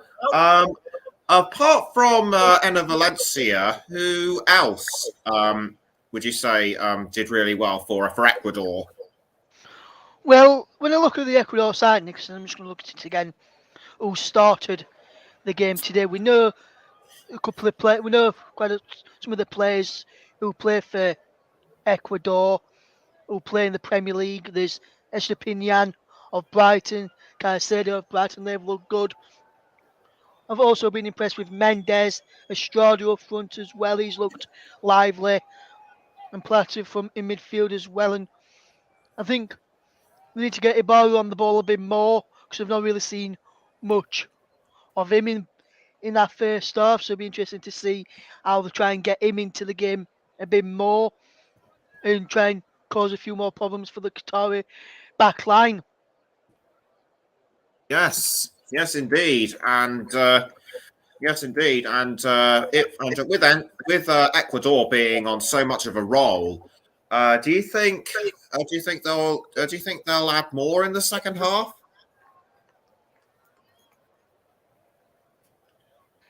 Yes, Nicholas, I think they do, mate. I think when you look at it, they've got some good players. They've got some good players on the bench as well. Some of the players that people will have heard of, and I think every time Ecuador go forward, they'll like scoring because of how bad the Qatari defence and goalkeeper have been in that first half, and they're looking to cause quite a few problems. I know we've got Paul back now, but just before we go on, before I ask Paul a question, we've got some comments in as well.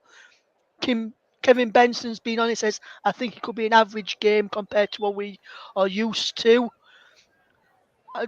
Trevor Sports has been on. Our good friend Trevor has been on. He says, the TCM Dream Team, JB and PJ. Great jobs, lads. Just a shame it's a poor game. Us about an awful country. And that he says he's ruined the Premier League for him. And he's also said to us all, good luck with the World Cup this month. He says he'll tune in when he can in between work, etc. So a big thank you to Trevor and those who have tuned in so far today. If you're tuned in and like to leave a comment like Kev and Trevor has done, you can do so on our YouTube channels, Commentary Hub 2 and JB Sports, and also on our Twitch channel as well. You can get involved there as well. And also, if you want to get involved in tweeters, let us know your thoughts on that first game. You can do so as well at Commentary Live 1. And a question that I've got for Paul is something which, similar to what you've just asked me, is as well, Nicholas. As well as, besides from Enna Valencia, Paul, who was impressed you in the Ecuador side? 'Cause for me, I've said Estrada, Plata, Mendes, Caicedo, Estepinian, and I've said they need to get Ibarra on the ball a bit more. Would you agree with those picks, and would you agree with our statement about Ibarra as well, Paul? Absolutely. I think collectively as a whole they've played very, very well as a team. But I think you're right in singling out Estrada and Casado, certainly. Ibarra, yes, it would be nice to see him get into the game a little bit more. Right now, the entire team is currently dominating this game from start to finish. Like, it's not even a competition right now, in my opinion. I would say for Qatar, I think they need to, in the second half, they need to press a little bit more. For sure, the moment they seem very standoffish. I use the term "deer in the headlights" in the first half. I think it's very much like that. I think they need to try and press Ecuador in the second half and put them to the test a little bit. Absolutely, I agree with that, Paul, as well, my friend. Back to you, Nick. Yeah, thoughts from Paul regarding the other best standout players for Ecuador besides Anna Valencia. Qatar, in my opinion, they have just been shown up. Don't mean to disrespect anybody, but they have just been shown up. There's no other words for it. That is correct, Nicholas. There's no words for it's either they've just come to this World Cup, like this is the first World Cup they've managed to get to, just because to us, and it's like we're playing in the World Cup. We've got us fans behind us.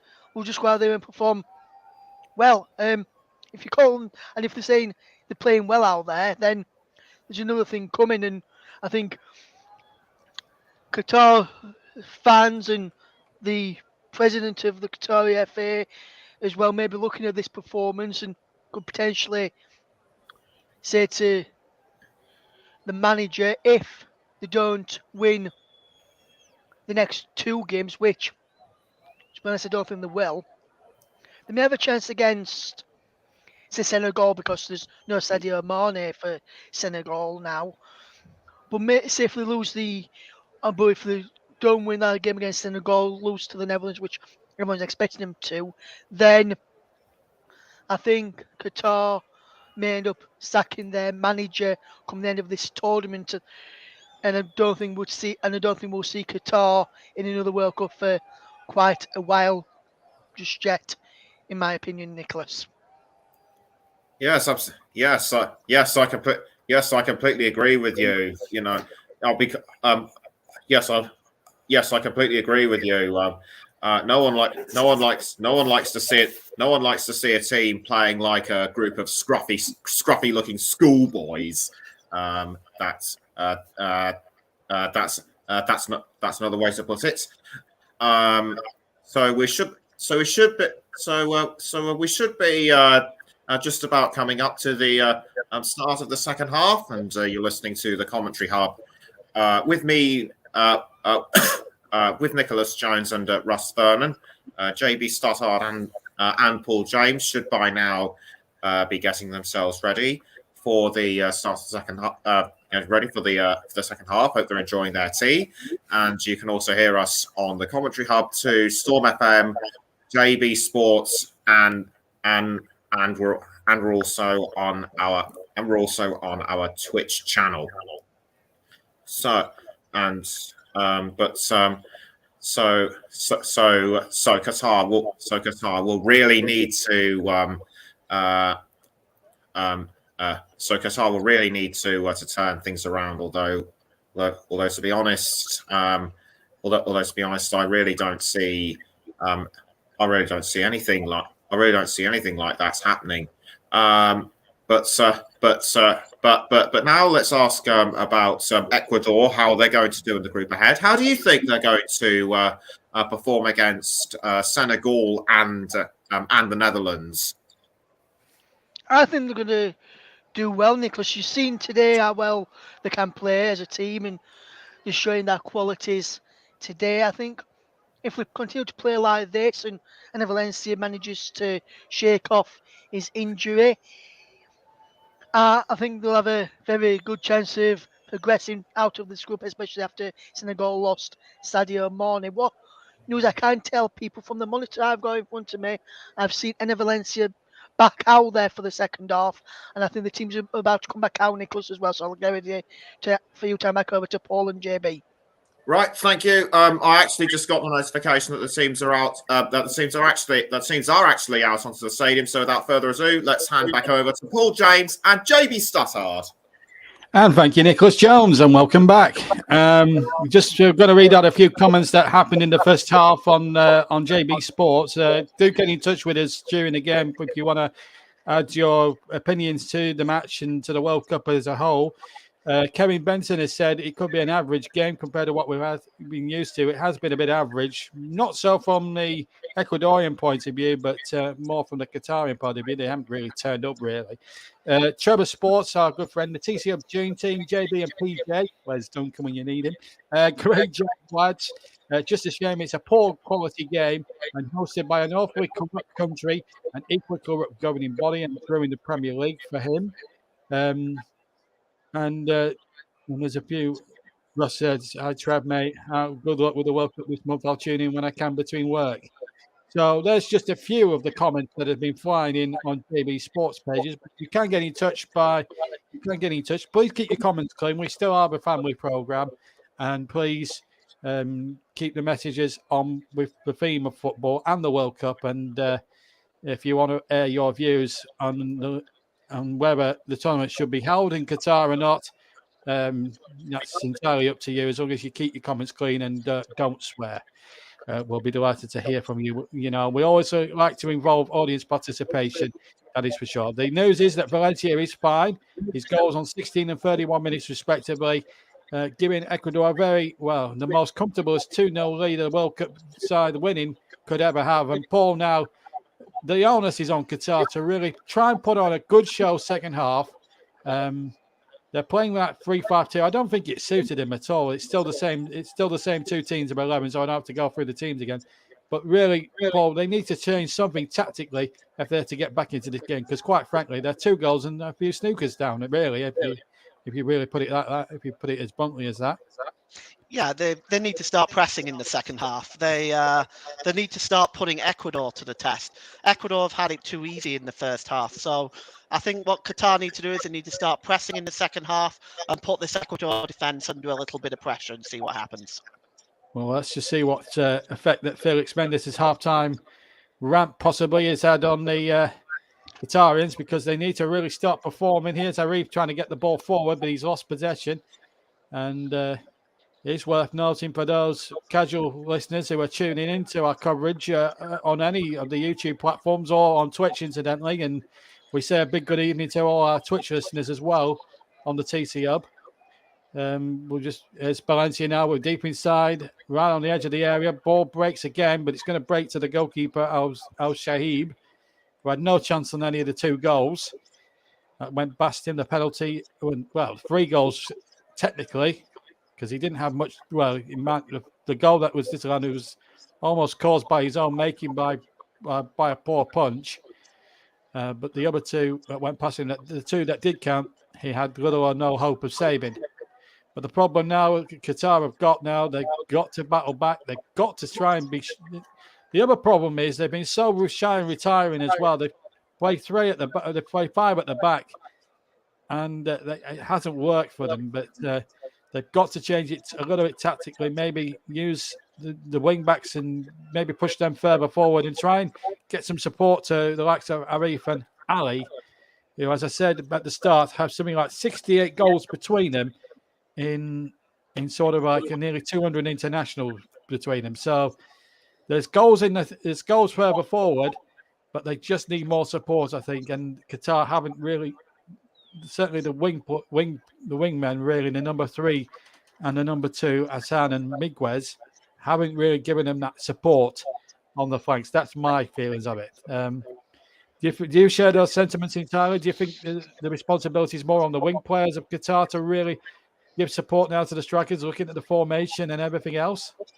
Yeah, I think seeing as though the only real chance that Qatar had in the first half came from that style of play, I think it might be worth going back to and again defence under a little bit of pressure to try to create chances for themselves.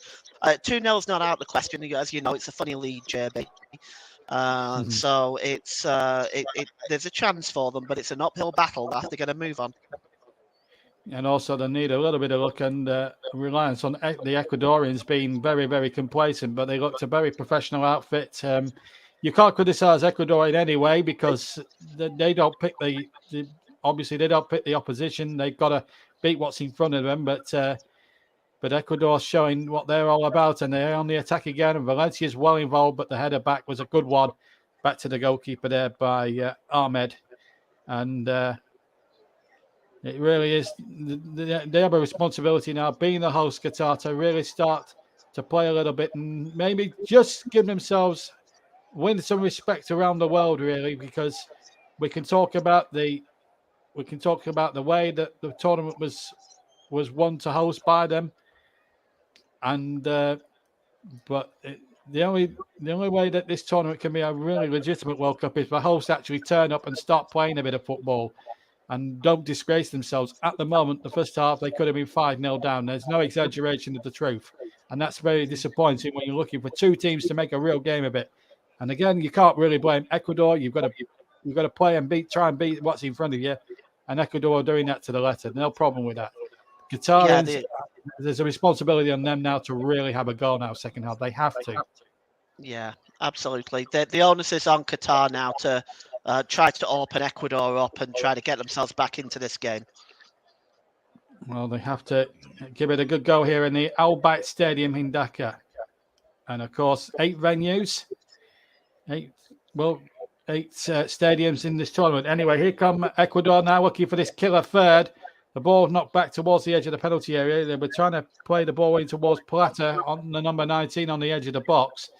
It made a nice little move down the left-hand channel, and in the end, it came to nothing. And now the ball hooked clear. 5 minutes got in the second half on all the TCB platforms, including JB Sports, TCB itself, TCB2 and Storm FM.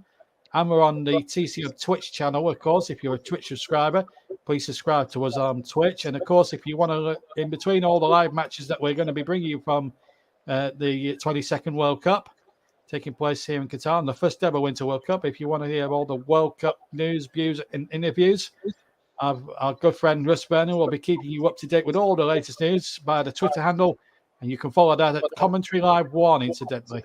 Commentary Live 1, you can follow us as well. So please follow us on Twitter if you can. And if you are listening to any of the participating YouTube channels as well, JB Sports, Storm FM, TCB, TCB2, whichever channel you're listening to this content from, please subscribe to the channel if you haven't already. Shot comes in, it's over the top there from number 17, Ricardo, and a goal kick it is to Qatar. But if you are watching in any of the TCB participating YouTube channels, please subscribe and hit the notification bells, because the World Cup live matches will be coming thick and fast with various commentators, not just myself and Paul here for the next month. There's Nicholas, there's Russ, there's Chris, there's so many of them, Mike as well, and so many different commentators that you're going to hear. Luke Turton will be amongst our coverage as a co-commentator. There's so many people looking to get into group games, and you'll hear a bit more of me as the tournament goes by, more towards the latter stages. But, and of course, we'll bring you the final, of course, in a month's time. 64 matches to be played over nearly 30 days. It's a festival of football. That's an offside there against Ali, and a free kick has been given to Ecuador. So please hit the subscribe, hit the notification bell. We all need the subscribe. And in fact, on JB Sports, my own channel, we're only about 33 away from 1,000 subscribers. So if you are tuning into the JB Sports channel and listening to the content, do give my channel a subscribe as the ball is lifted in rather to the penalty area, just behind the two strikers there, Estrada and Enner Valencia, and a goal kick it is to Qatar. But again, it's a different half, same story. Ecuador well on top at this moment in time, Paul, with almost 8 minutes gone in the second half. Yeah, it's again, they've not been able to press forward, Qatar. They've not really been able to do anything at this time. It's really, Ecuador don't even need to be at top gear here. At the moment they are coasting through this game, and of course we don't blame them for that. Like you said, you only beat what's in front of you. There's an injury there to one of the Qatarians. It's Hissam who's in a little bit of discomfort there. There's the manager, Felix Sanchez. Of course, he's a Spanish-born manager, 47 years of age, born in Barcelona. Of course, some people can't use the tiki-taki thing. Of course, there's probably not enough world-class quality in the Qatarian side, but you thought in terms of team spirit, you'd think they'd give it a good go. They have to, at least, even if they don't win tonight and they play this second half, but at least, if they did nick a goal back second half and they played well and worked hard to get that goal, then I think a lot of respect would be won back from them, because a lot of people are still giving Qatar the bird because of what happened in 2010 when they allegedly bought the tournament. So from FIFA, but we'll just have to wait and see. As I said in the first half, my personal preference would have been for Australia to have hosted it, because they had all the venues there for a start and the infrastructure and stuff. And I think they would have. Made a very good host of a World Cup. Their reputation of putting on sporting events down in Australia, second to none. But here come Ecuador at the other end now. Shot comes in. That's a really good save. That's a really good save from Al Shahib. And that's the best we've seen from a Qatarian player. Their goalkeeper, they're coming up to the party. Here's Enner Valencia breaking. He's got support from Plata. And Valencia takes it out for a throw. But that's a fine save there. I think it was Estrada who got forward here. And in fact, it wasn't. It was the number 10 here, Ibarra. It was Ibarra, rather. Turned the Qatarian defence inside out. It's a terrific right-footed drive. Good eye for the goalkeeper, maybe, Al Shahib, but it's a really good save. And that's probably the most positive thing that the Qatarian players done all afternoon. Yeah, it was a good save. What I would say, though, again, it was too easy to get inside that defence and get that shot away. But it was a wonderful save. I mean, it's kept Qatar in it, because at 2-0 they have a chance. At 3-0, I think the game's over at that point. Mendes has just been booked for a foul on Arif. I don't think it's a yellow card. He's booked him for it. He's booked Mendes for it, but it's not a yellow card for me. I think Arif has sort of rolled about 18 times and has conned the referee into giving Mendes a yellow card. It's a foul, but no more, in my opinion, Paul. It's a free kick, but not a yellow card. I think there's been a little bit of Qatari play acting there. Yeah, it looks a little bit like his boot has kind of just rolled down the side of his leg. Looking at the replay there, I don't know how painful that was, because players do that now, don't they? They take the hit and they roll around and they make the most of it. But it's I don't think it's any worse than anything else we've seen today, to be honest. I think it was maybe a bit harsh, because I think that's his first foul. Yeah, and also Ali got up very, very quickly as well. 42% possession, 44 to Ecuador, but still Ecuador well on top in this game. In fact, that's more action areas. I'll never understand FIFA stats and facts. I think, but we can say, if we say Ecuador are well in charge of this game, never mind what FIFA put in front of us in terms of stats and all that malarkey. They can pick out all these silly stats like goals, expectancy and stuff like that. It's all ridiculous. It's what's on the scoreboard that matters, and Ecuador are doing the right stuff in terms of the scoreline. Qatar 0, Ecuador 2. If you've just joined us on the TCR, both the goals coming in the first half, both from the same player, Enner Valencia, formerly of West Ham and Everton, of course. Penalty on 13 minutes, and then a terrific header from a crossing from the right after 31 minutes. They did also have the ball in the net a third time before the two legitimate goals, but it was chalked off for a slight offside decision when he nodded in from 3 yards. So essentially, Ecuador have had the ball in the back of the net 3 times, but 2 have counted. There's another foul here, and Plata, this time the man fouled. And I have to say, I think that's more of a, well, if the last one was a booking, then surely that one there has to be a booking if you're going to keep with the consistency of it all. But there you go. It's just the referee has to referee it on his own merit. Yeah. I have to say though, it's probably been a nervous occasion for the Italian ref in a lot of senses, Paul, because it's supposed to have a World Cup finals match, and there was bound to be a bit of nervousness about him. Yeah, with it being the opening game as well, all eyes are on him and are judging his performance. I try to have as much sympathy as I can with referees, but I find it's getting harder and harder now with VAR, and maybe VAR is working against the referees because it's exposing them in their decision making. And what's worse, a lot of the time they're getting the decisions wrong on VAR. Yeah, but it's easy to be judged though on 15 different camera angles, though. That's the thing, and I'm not trying to defend referees in that stage, but they've only got one shot at it, and where we've got the benefit of like 25 different camera angles on monitors to watch it from, and it's very easy to sit there and criticise. But some referees make easy mistakes, some make genuine mistakes, and that's just how it is in World Cup football sometimes. But then FIFA don't help the situation by telling referees to clamp down on this and clamp down on that. Anyway, Qatar looking to bundle their way forward, but they can't. We're coming up to an hour gone then on all the TCR platforms. Paul's got to choose the man of the match around about the 88th minute mark. I'm sure he's got a few Ecuadorian candidates in mind. That is for sure, but I'm not sure there's any candidates you could say from Qatar at this point, unless one or two of them start turning in really world-class performances in the next half an hour. There's an injury here for Ricardo Brighton as well. He's down injured, and there's going to be some substitutions lined up.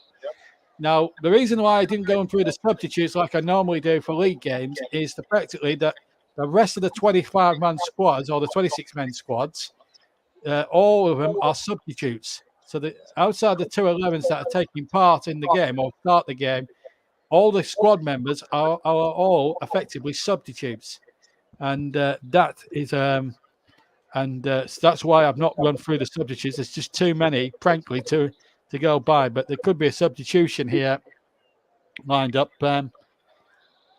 We've had an hour, Paul, and it's fair to say, in a lot of respects, that this has been a bit of a training ground exercise for the Ecuadorians, essentially. Yeah, it has been. There's not been much going on from Qatar. Ecuador, I think their next match is against Holland, so they're going to get a much sterner test there. But I think Ecuador can be very happy with the way they've played. They've done everything that they needed to do. They've been in control of the game. They look very composed. They don't look threatened in any way. I mean, of course, you'll get hypercritics who'll say, well, they've got Holland next, we'll see the real Ecuador. But like I said, you can only beat what's in front of you. Absolutely. Qatar going for, wow, that was the best we've seen from Qatar. A header coming in from about 9-10 yards out, just to the right of the penalty spot. Not sure who got the final touch, but it was a decent header. Goalkeeper, I think, had it covered, but a little ray of light potentially there for Qatar as the header from, who was it? It was number 2, Miguez, who has looked a little bit lively down the right-hand side, I must admit. Probably there's more shining a light. Heading just wide of the target, but as I said, goalkeeper had it covered. But a little bit of positivity there for Qatar to cling to there. It's something. At least they're getting the ball into the box. At least they're creating a chance.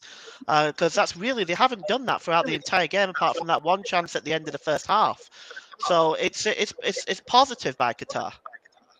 It has to be now, and they need more of that in the next sort of 28 minutes to so that remain in this opening game. First of 64 in this tournament.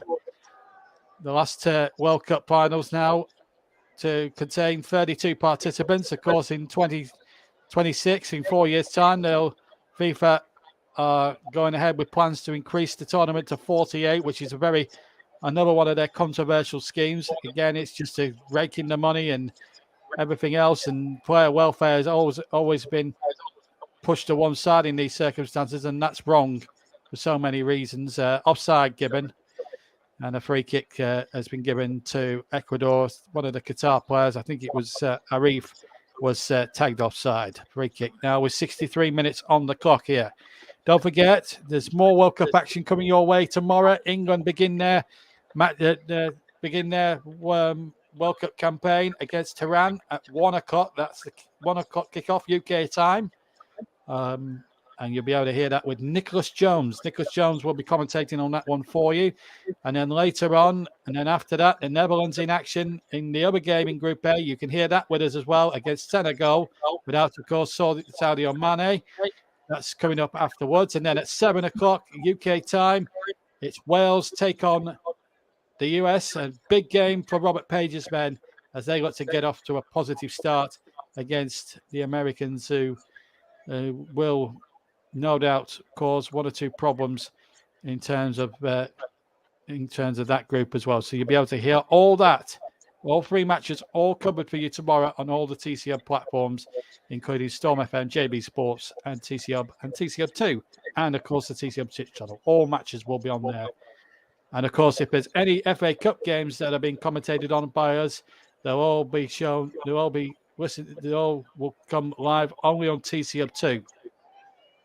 So if there's any, because there was a couple of FA Cup games in a couple of weeks' time as well at the end of November, we'll be focusing on.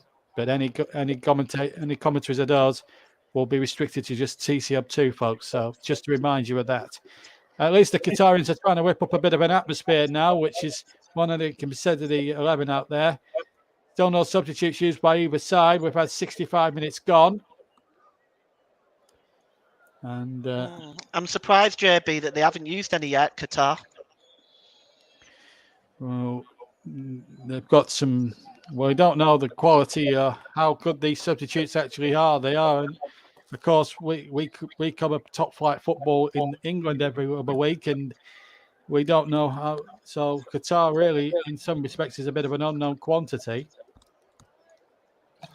But having said all that, they haven't really. I mean, we've seen them today, Paul, for 65 minutes. They have been nothing short of pathetic, feeble, and downright disgraceful, really, in terms of the way they're playing the game. But they need a little bit more improvement. The next 25 minutes will give us a few more clues, I suspect. Anyway, here they are on the ball now. They need to get forward. They're going sideways, though, with Hassan. And now the ball now. Number 6 here, Hatem, gets the ball forward now. Arif has to touch it back. Now, number 12 has it. Boudaf gets it forward. A little slip there, but they're starting to put one or two things together. Boudaf has it again. Again, going sideways rather than forwards.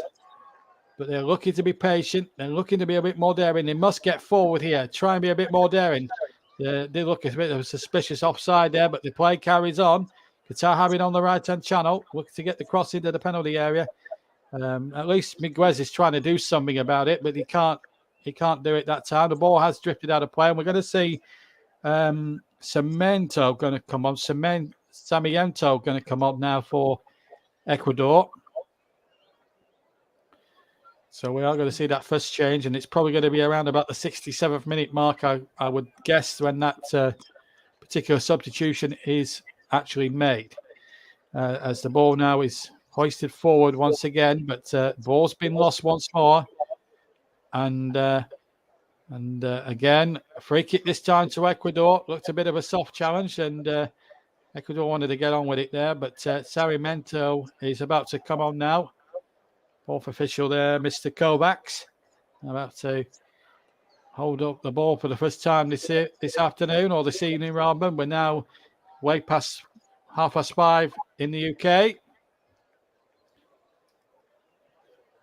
Temperature's still quite warm here in Qatar this evening. 67 minutes gone and then on all the TCR platforms. And Ibarra is going to come off the number 10. And he will be replaced, as I said, by number 16, Cemento. A little bit surprised at that, JB. Why's that? Well, he's brought himself into the game in the second half a little bit. And I thought he was, just starting to come into his own a little bit. I'm quite surprised to see him go. I mean, obviously at 2-0, I suppose you want to be pragmatic with the players that you've got on the field. You want your best team fit for the next game, certainly. Especially if it's up against the Dutch, of course, as well. They're going to be no mugs, that's for sure. Qatar have been found out to be a bit of a mug in this competition thus far. Then I have to say that the Netherlands will definitely hold Holland to give him their former name. There'll be definitely no mugs. You look at the tradition of how they played the game as well. Cruyff and Hullet and Van Basten and all them people down the years. Bergkamp, of course, Davids, Kluivert. We haven't really seen real Dutch player come to the surface for a few years since those heady days. Ball played along, and at least Ecuador have turned up and played quite a bit of football here today. Here's number 3 on the ball now. Hassan trying to bring the ball away. Good little dummy there by Arif, but it didn't come to much there. He's trying to make one or two things happen, Arif. And he's having to feed on practically scraps at the moment. As Valencia now has it, the captain of Ecuador, who scored a brace this evening. And he looks to pick up number 19, and he's got him now. Platter, has he got a couple of Qatarians on a platter there? Not to put a pun on it, but it's knocked away once more. Arif chasing this one, but again knocked away. But Qatar having a little bit more of the ball. It's just what you do with it that counts, and they haven't done much with it for 69 minutes. Maybe they'll do something now. Number 14's got it now. Ahmed goes inside again. Number 12 has got it this time, and this is Budef. And no foul there, and play on, says the referee. And here comes Cemento now with his first touch. We've got almost 20 minutes plus stoppage time to play. A third Ecuadorian goal will kill it off. That's a definite push.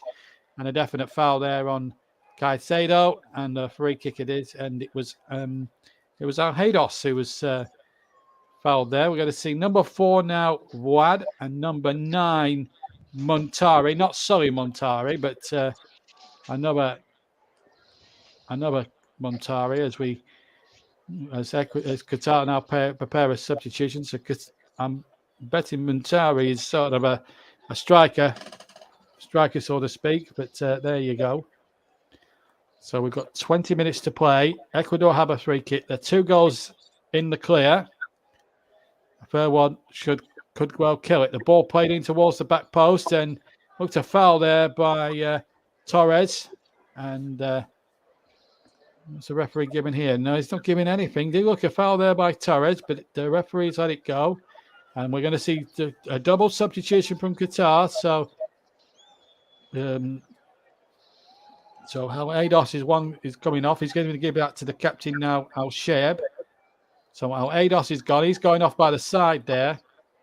So Hassan Al-Aidos, he's been quite frankly poor. So Mohamed Wad comes on, number 4. That's W-A-A-D. And Montari on as well. I'm not sure who he's replaced. It hasn't been confirmed on our screen. But he's now on as the throw comes in. We'll get confirmation from FIFA as soon as we have got it. And the ball now way back once more. And Ecuador looking in comfortable control. I'm assuming it's neither Arif or Howie because it's an attacking substitution. We haven't got I still haven't had any idea who Montari's actually replaced because I haven't seen any captions from FIFA, anything at all. I can try and get that for you, JB. It looks like Ali Almeos has gone and Al Hayodas has gone. And coming on we know about Al-Aidos. We knew about that. Okay, well, coming on is Montari and Wade, number 4. Yeah. Well, we got the first substitution, okay, which is the second one that we're more concerned about. But meanwhile, Ecuador, while we were debating that, they've got a free kick with 18 minutes left to play. A third one here would put any issue beyond possible doubt here at this point. Estrada's forward, Inca Pierce forward. Ana Valencia, you can bet your bottom dollars in there too. It's a free kick on the left-hand side. It's floated into the penalty area. It's well defended. I think it was Montari, the substitute, that got back there. The big number 9 that got back there and defended it well for Qatar. 18 minutes for them to score a couple of goals and to save themselves at least a point from today. There we go. Ali's the man gone off, number 19. We've got the substitution. We've sorted it all out. Come on, FIFA, get your brain into gear. First game of the World Cup, and you're not confirming substitutions. Get on with it. It's annoying when that happens, isn't it? Yeah, FIFA. Well, it's FIFA in it for you, and we know what FIFA are. Sweet FA. Anyway, on with the game now. We've got about 17 minutes, less than that, possibly left to play. It's JB, John Stuttard, alongside PJ, Paul James in the commentary box for the TCL on opening day and opening night, rather, of the World Cup. A decent, not spectacular opening ceremony. The tournament mascot looked like Casper the Friendly Ghost, of course, that animated film of a few years ago.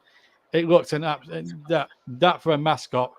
I mean, we've seen some great mascots from Italia 90 to Footix from France 98 and great mascots like that. But this was probably the worst mascot in World Cup history. Even World Cup Willie was better than that. I was prepared. That was way back in 1966. But unfortunately, Qatar have failed to sparkle on opening night, the Spa. But can they produce something to remember by in the next quarter of an hour and try and make a fight of this and really push the Ecuadorians not to breaking point, but that's a decent ball. There's just no one gambling in the middle. But now then, they've got a chance here with the number 14, Ahmed. Can he get the ball into the penalty area? He plays it back to Arif. Arif hits it, but he hits it far too high with the right foot. And I have to say, in a lot of respects, that effort from Arif, in a nutshell, sums up Qatar's evening in that one moment there. Got well underneath it, and it was rising all the time. Yeah, it was a poor effort, that, wasn't it? Just gets his foot underneath it and blazes it. This has been the way it's been though for Qatar in this game. They've looked all at 6s and 7s. They haven't really created much, and they've been well and truly. I don't see any way back for them in this game the way they're playing.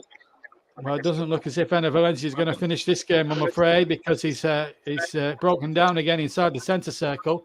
He's up on his feet. The two physiotherapists are out on the field there, and I think with the time that he's left in the game, and considering that Ecuador have got a 2-goal lead, which Qatar don't look as if they're going to reduce the arrears at all this evening, I think it's probably a good idea at this point, even if he's carrying a knock, just to take him off at this stage and save him maybe for the Dutch game, and then maybe for the Senegalese, or maybe even going farther than that, the Senegalese game.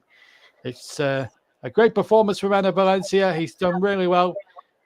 Was denied a hat-trick at the start, of course. Well, he had the ball in the back of the net 3 times, so he didn't get the match ball because the first one that he did put in was, chalked off. As Chiventis now comes on to replace him. He wears number 5. And so I think that's a wise substitution in terms, Paul, how much time we've got left in the game. We've got less than a quarter of an hour to play, and the fact that Ecuador in a very, very comfortable 2-goal lead.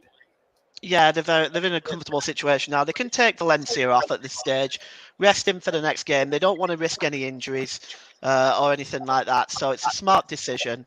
And let's face it, they're just not looking in this game at Qatar. That I honestly can say that I think Qatar could probably play till midnight and still not score.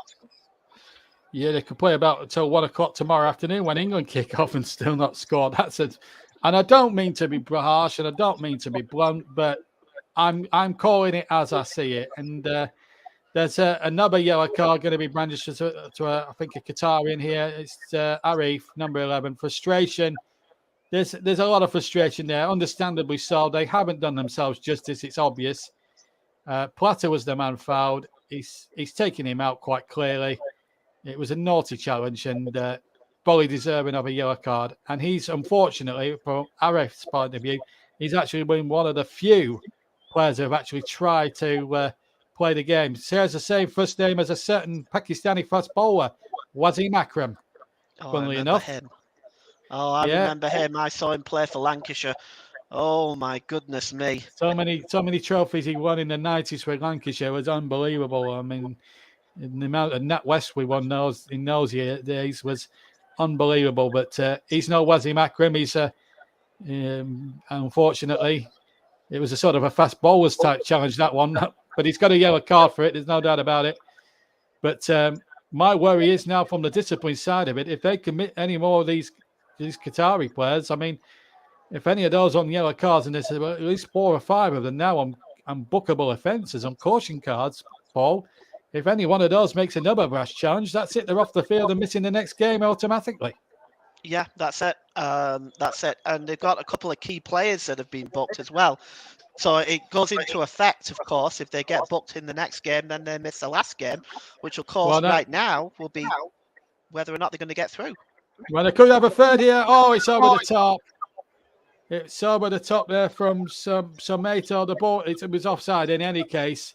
The ball was being played over the top, but the flag had gone up in any way, shape, or form. There's the he looks trouble, but we'll give him the benefit of the doubt here. But that's just it's a bad miss from Samito. Really, he should keep that down. Really, but.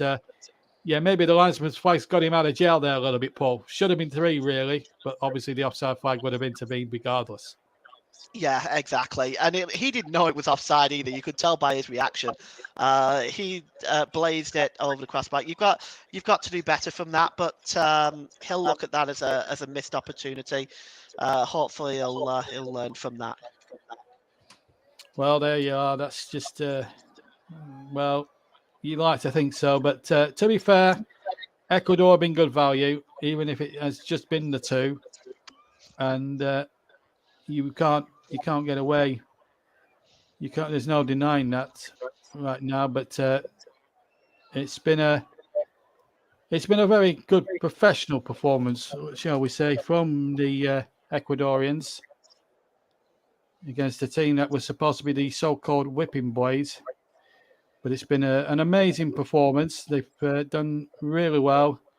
Ecuador, as me and Paul have said time and time again this afternoon, it's the ball play through. That's going to be the goalkeeper's surely, and there it is. And I have to say, it's been there. And Qatar now. This was probably, with respect to them, they were.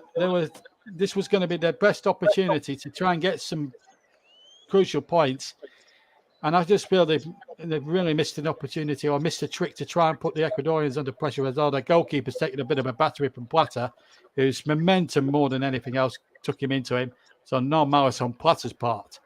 10 minutes to go then. Qatar 0, Ecuador 2. Yeah, I'll tell you what it is, JB. I think that they've made it almost impossible for themselves to qualify now. They have to get something out of the Dutch. 3 points won't be enough in this group to qualify, I don't think. So, excuse me, I would say at least they need a point. So that would mean beating Senegal, which, although they don't have Sadio Mane, they still have quality in that team. It's going to be very difficult. And then getting a point off the Dutch, well, that'd be quite some shock, wouldn't it? Really. Yeah, I think you needed. I think they need 3 against it. You'd have to look at 3 against the Netherlands, considering that as they wind up another long throw here, Ecuador ball comes out again. A third one would also help the goal difference, and the goal difference doesn't help with a -2 goal difference, because it obviously if you tie with second place, even if they got 4 points, it still wouldn't guarantee them passaging through to the next round of the. I think there's another off the ball incident here. The referee spotted. He's had an eventful game, Mr. Orizaro from Italy. Down goes number 20, Mendes.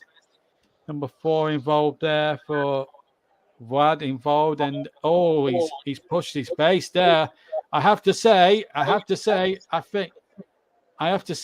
he's very lucky not to have seen at least a yellow, if not red, for that. I know I know Mendes has made a little bit of a meal of it, but you can't afford to do that at that level and give away silly free kicks like that, because you're going to run the risk of giving away red cards at a premium. He shouldn't have held his hand to his face. Reckless thing to do, absolutely reckless, JB. Again, that's been the way it's been all afternoon with the discipline, hasn't it? I think, as you say, Mendes made a meal of it, but I think at the same time, whenever you do that, you are putting yourself in that risk category of getting a red card, and that's a pretty sloppy and bad thing to do. He didn't need to do it at all. To be fair, though, the Qatarians have, excuse me, the Qatarians have been very ill-disciplined in the way that they've gone about. And I remember David Coleman. Well, I don't remember David Coleman, but I heard David Coleman once in the '62 World Cup when Chile played Italy. The Chileans came to play football and the Italians used force. Well, it's been a little bit the same here today. The Ecuadorians have come to play football and Qatar have only used force. And unfortunately, that cannot be good for the World Cup when you've got one team trying to play the game of football and you've got Qatar here who have been fouling and hurting, have been fouling very recklessly. And it's no surprise when you've got anything up to 5 or 6 yellow cards for one team. It tells its own story. Yeah, it does. It does. But there isn't. I think a lot of it may be down to temperament. They know that they've been outplayed today. They know that they've been outplayed on every level.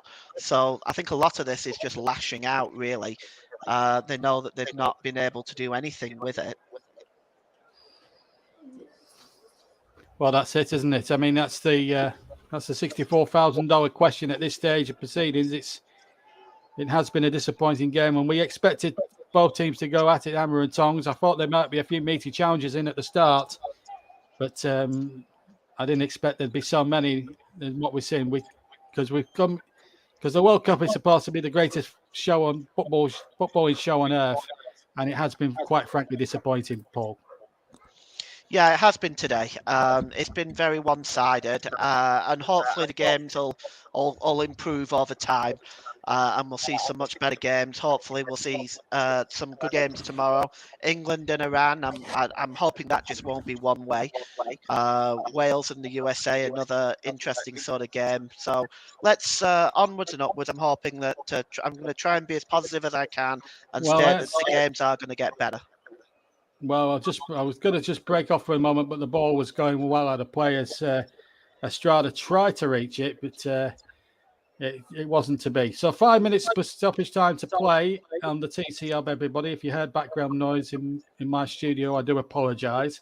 Live alternate commentary. Paul's going to get his thinking cap on in a second or two. I don't think there'll be much thinking to be done because I think I might have a fair idea who his player of the match will be. As Qatar go away for pursuit for one, and Montari with a super speculative effort from just to the left of the box, or just to the right, rather, of the box, just goes fractionally over. And that's the first time in the game, and we played nearly 86 minutes, Paul, where actually Qatar have actually looked a bit of a threat. Montari with a good half-volleyed shot that just goes over the top of the bar. Yeah, best moment of the match for them, that. It was unlucky. It was an excellent effort. And it looked like it was dipping, but it just wasn't dipping quick enough.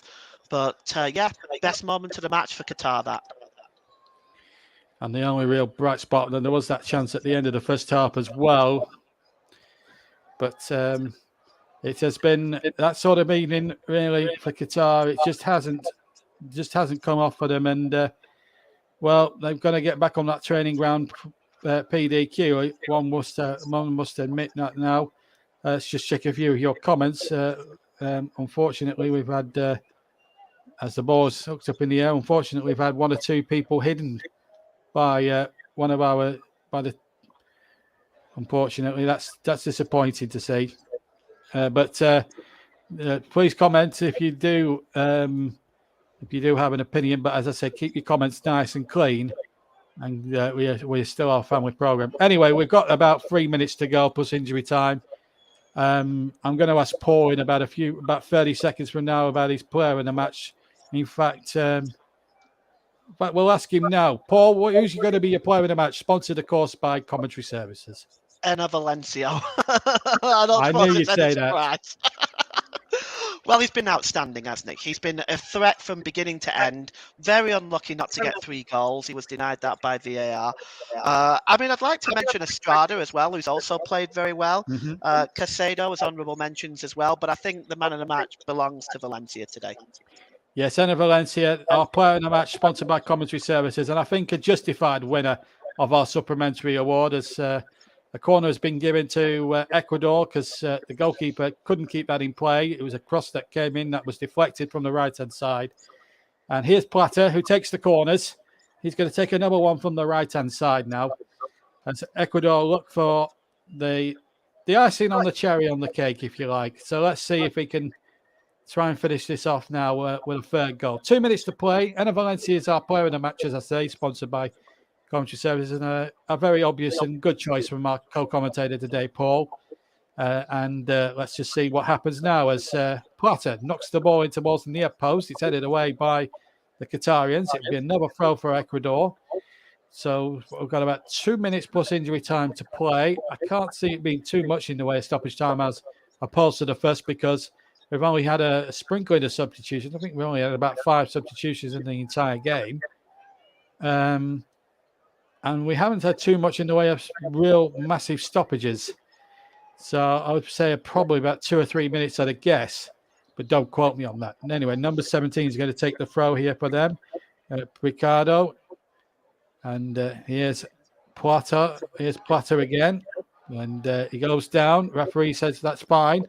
Here come Qatar now. 1 minute plus injury time to go. Qatar trying to make inroads. They've got a throw in almost short of halfway. So they've done fairly well. There's going to be a couple more changes now. 11. And he's going off. So Estrada's going up. And 26, Rodriguez is going to come on.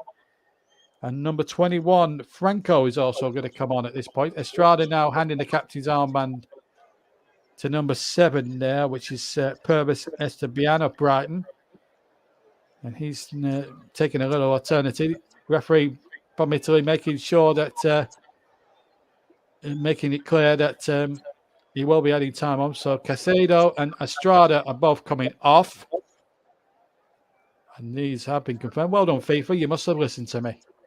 And both Franco and Rodriguez both coming on now as we go into the final 5 seconds of normal time.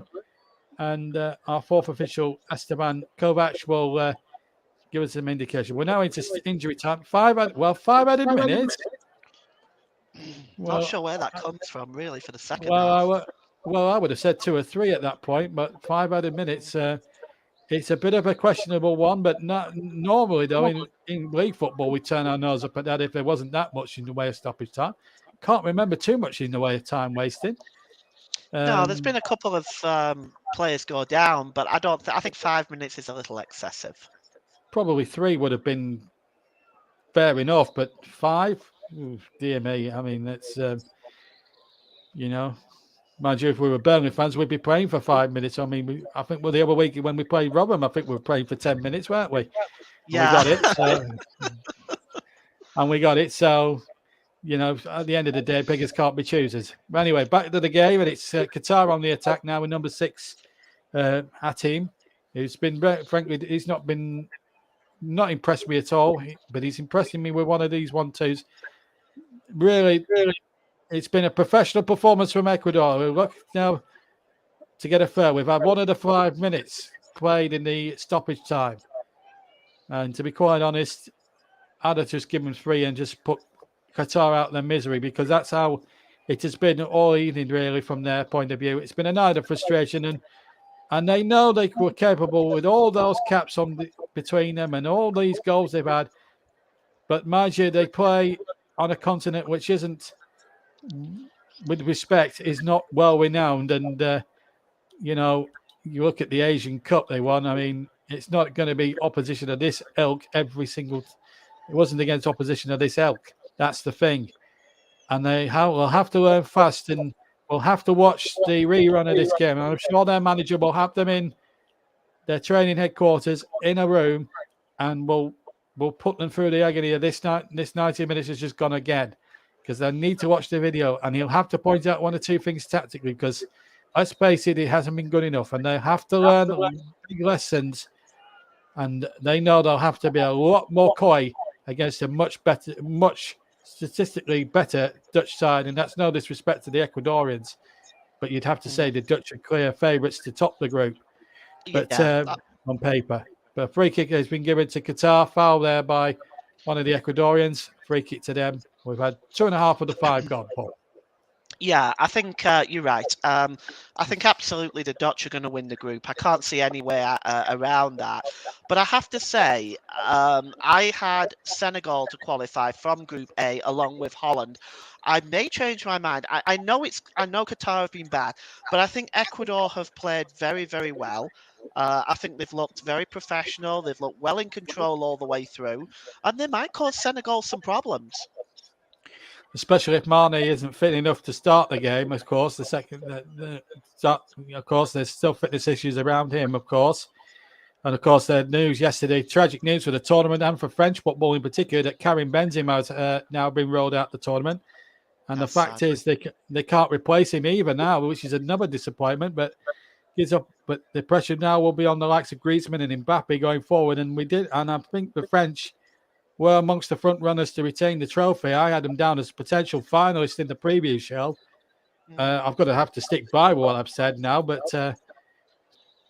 there you go. That's Ecuador now in their 4th World Cup. Remember, they reached the last 16 back in 2006 in Germany. They have qualified as well in 2002 and 2014. So this is their first World Cup for some 8 years. They went another corner here. They did fail to qualify for the last World Cup in Russia.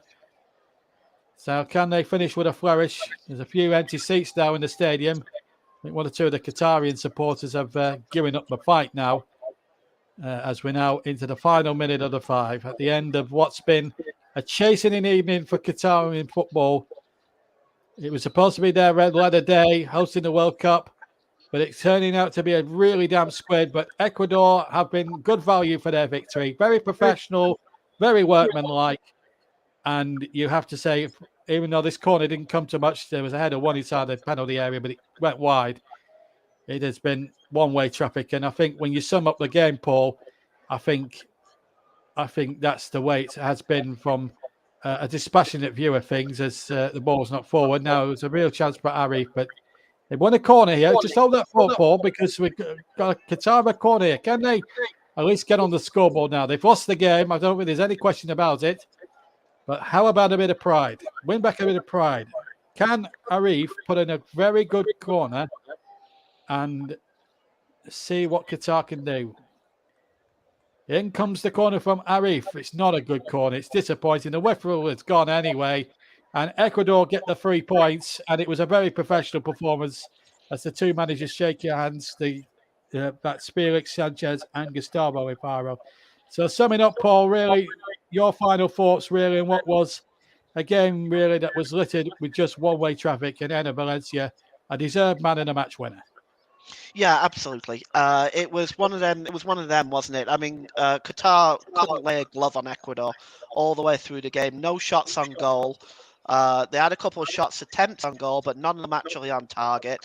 All in all, it was Qatar will look at this and say that they've got work to do. Ecuador looked very, very solid from beginning to end. They looked professional. They looked well prepared for this game.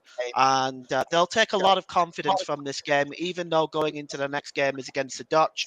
If they can keep the score down, maybe even salvage a point, which would be asking a lot, but you never know. If they can salvage a point, then they're almost there then, aren't they? They're almost in the second round.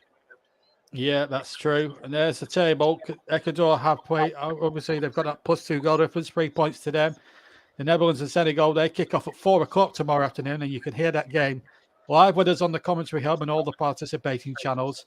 Don't forget, England are around at 1 o'clock tomorrow with Nicholas Jones, and then at 7 o'clock, we've got Wales, first match of the tournament against the US. But here in Qatar this afternoon, I hope you've enjoyed it. It's been frankly one-way traffic, and it's been very disappointing from a match point of view.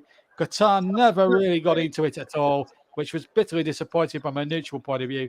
But fair play to Ecuador. They had the ball in the net 3 times. One was disallowed for Enner Valencia. but he did go on to get a brace, and he was definitely the player of the match. And that's the way it finished. Qatar 0, Ecuador 2. Let's hope there's better games than this one. I don't know, there's 63 that remain. Final score here as we hand back to Nicholas and Russ. Qatar 0, Ecuador 2. Thank you, JB. So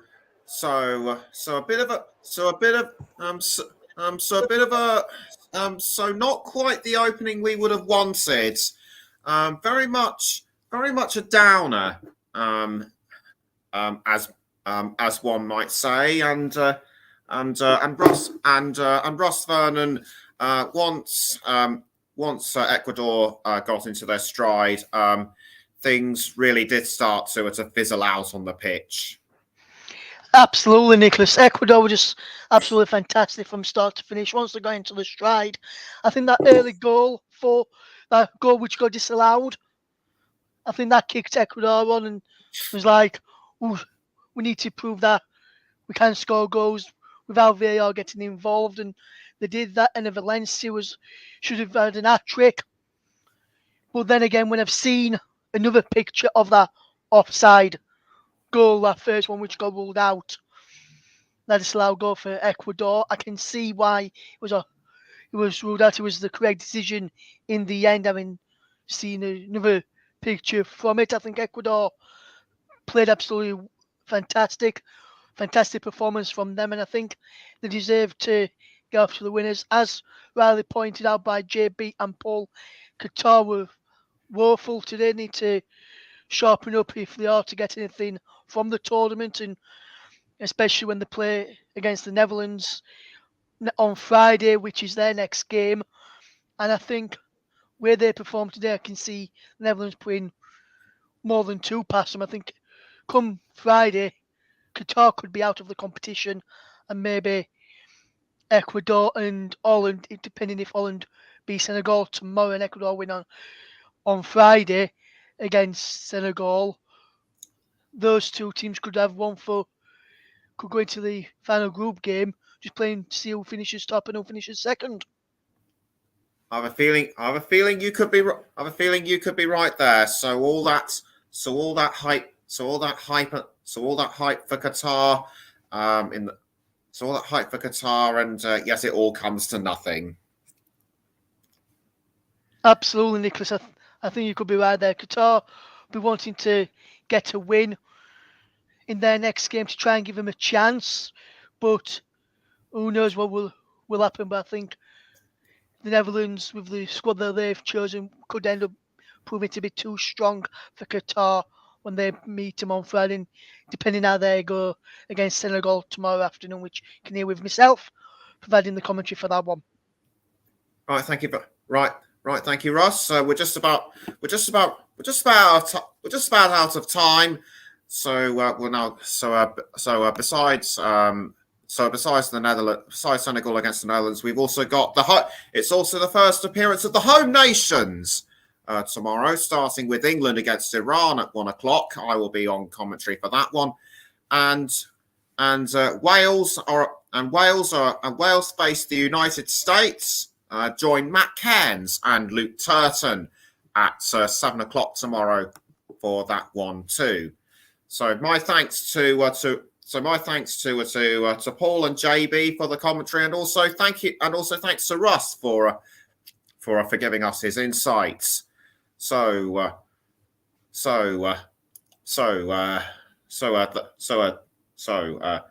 razzmatazz and hype for Qatar, and it all just fell flat for them. Let's just hope we don't have any more. Let's just hope we don't have any more like that throughout the remainder of the tournament. Until tomorrow, good night.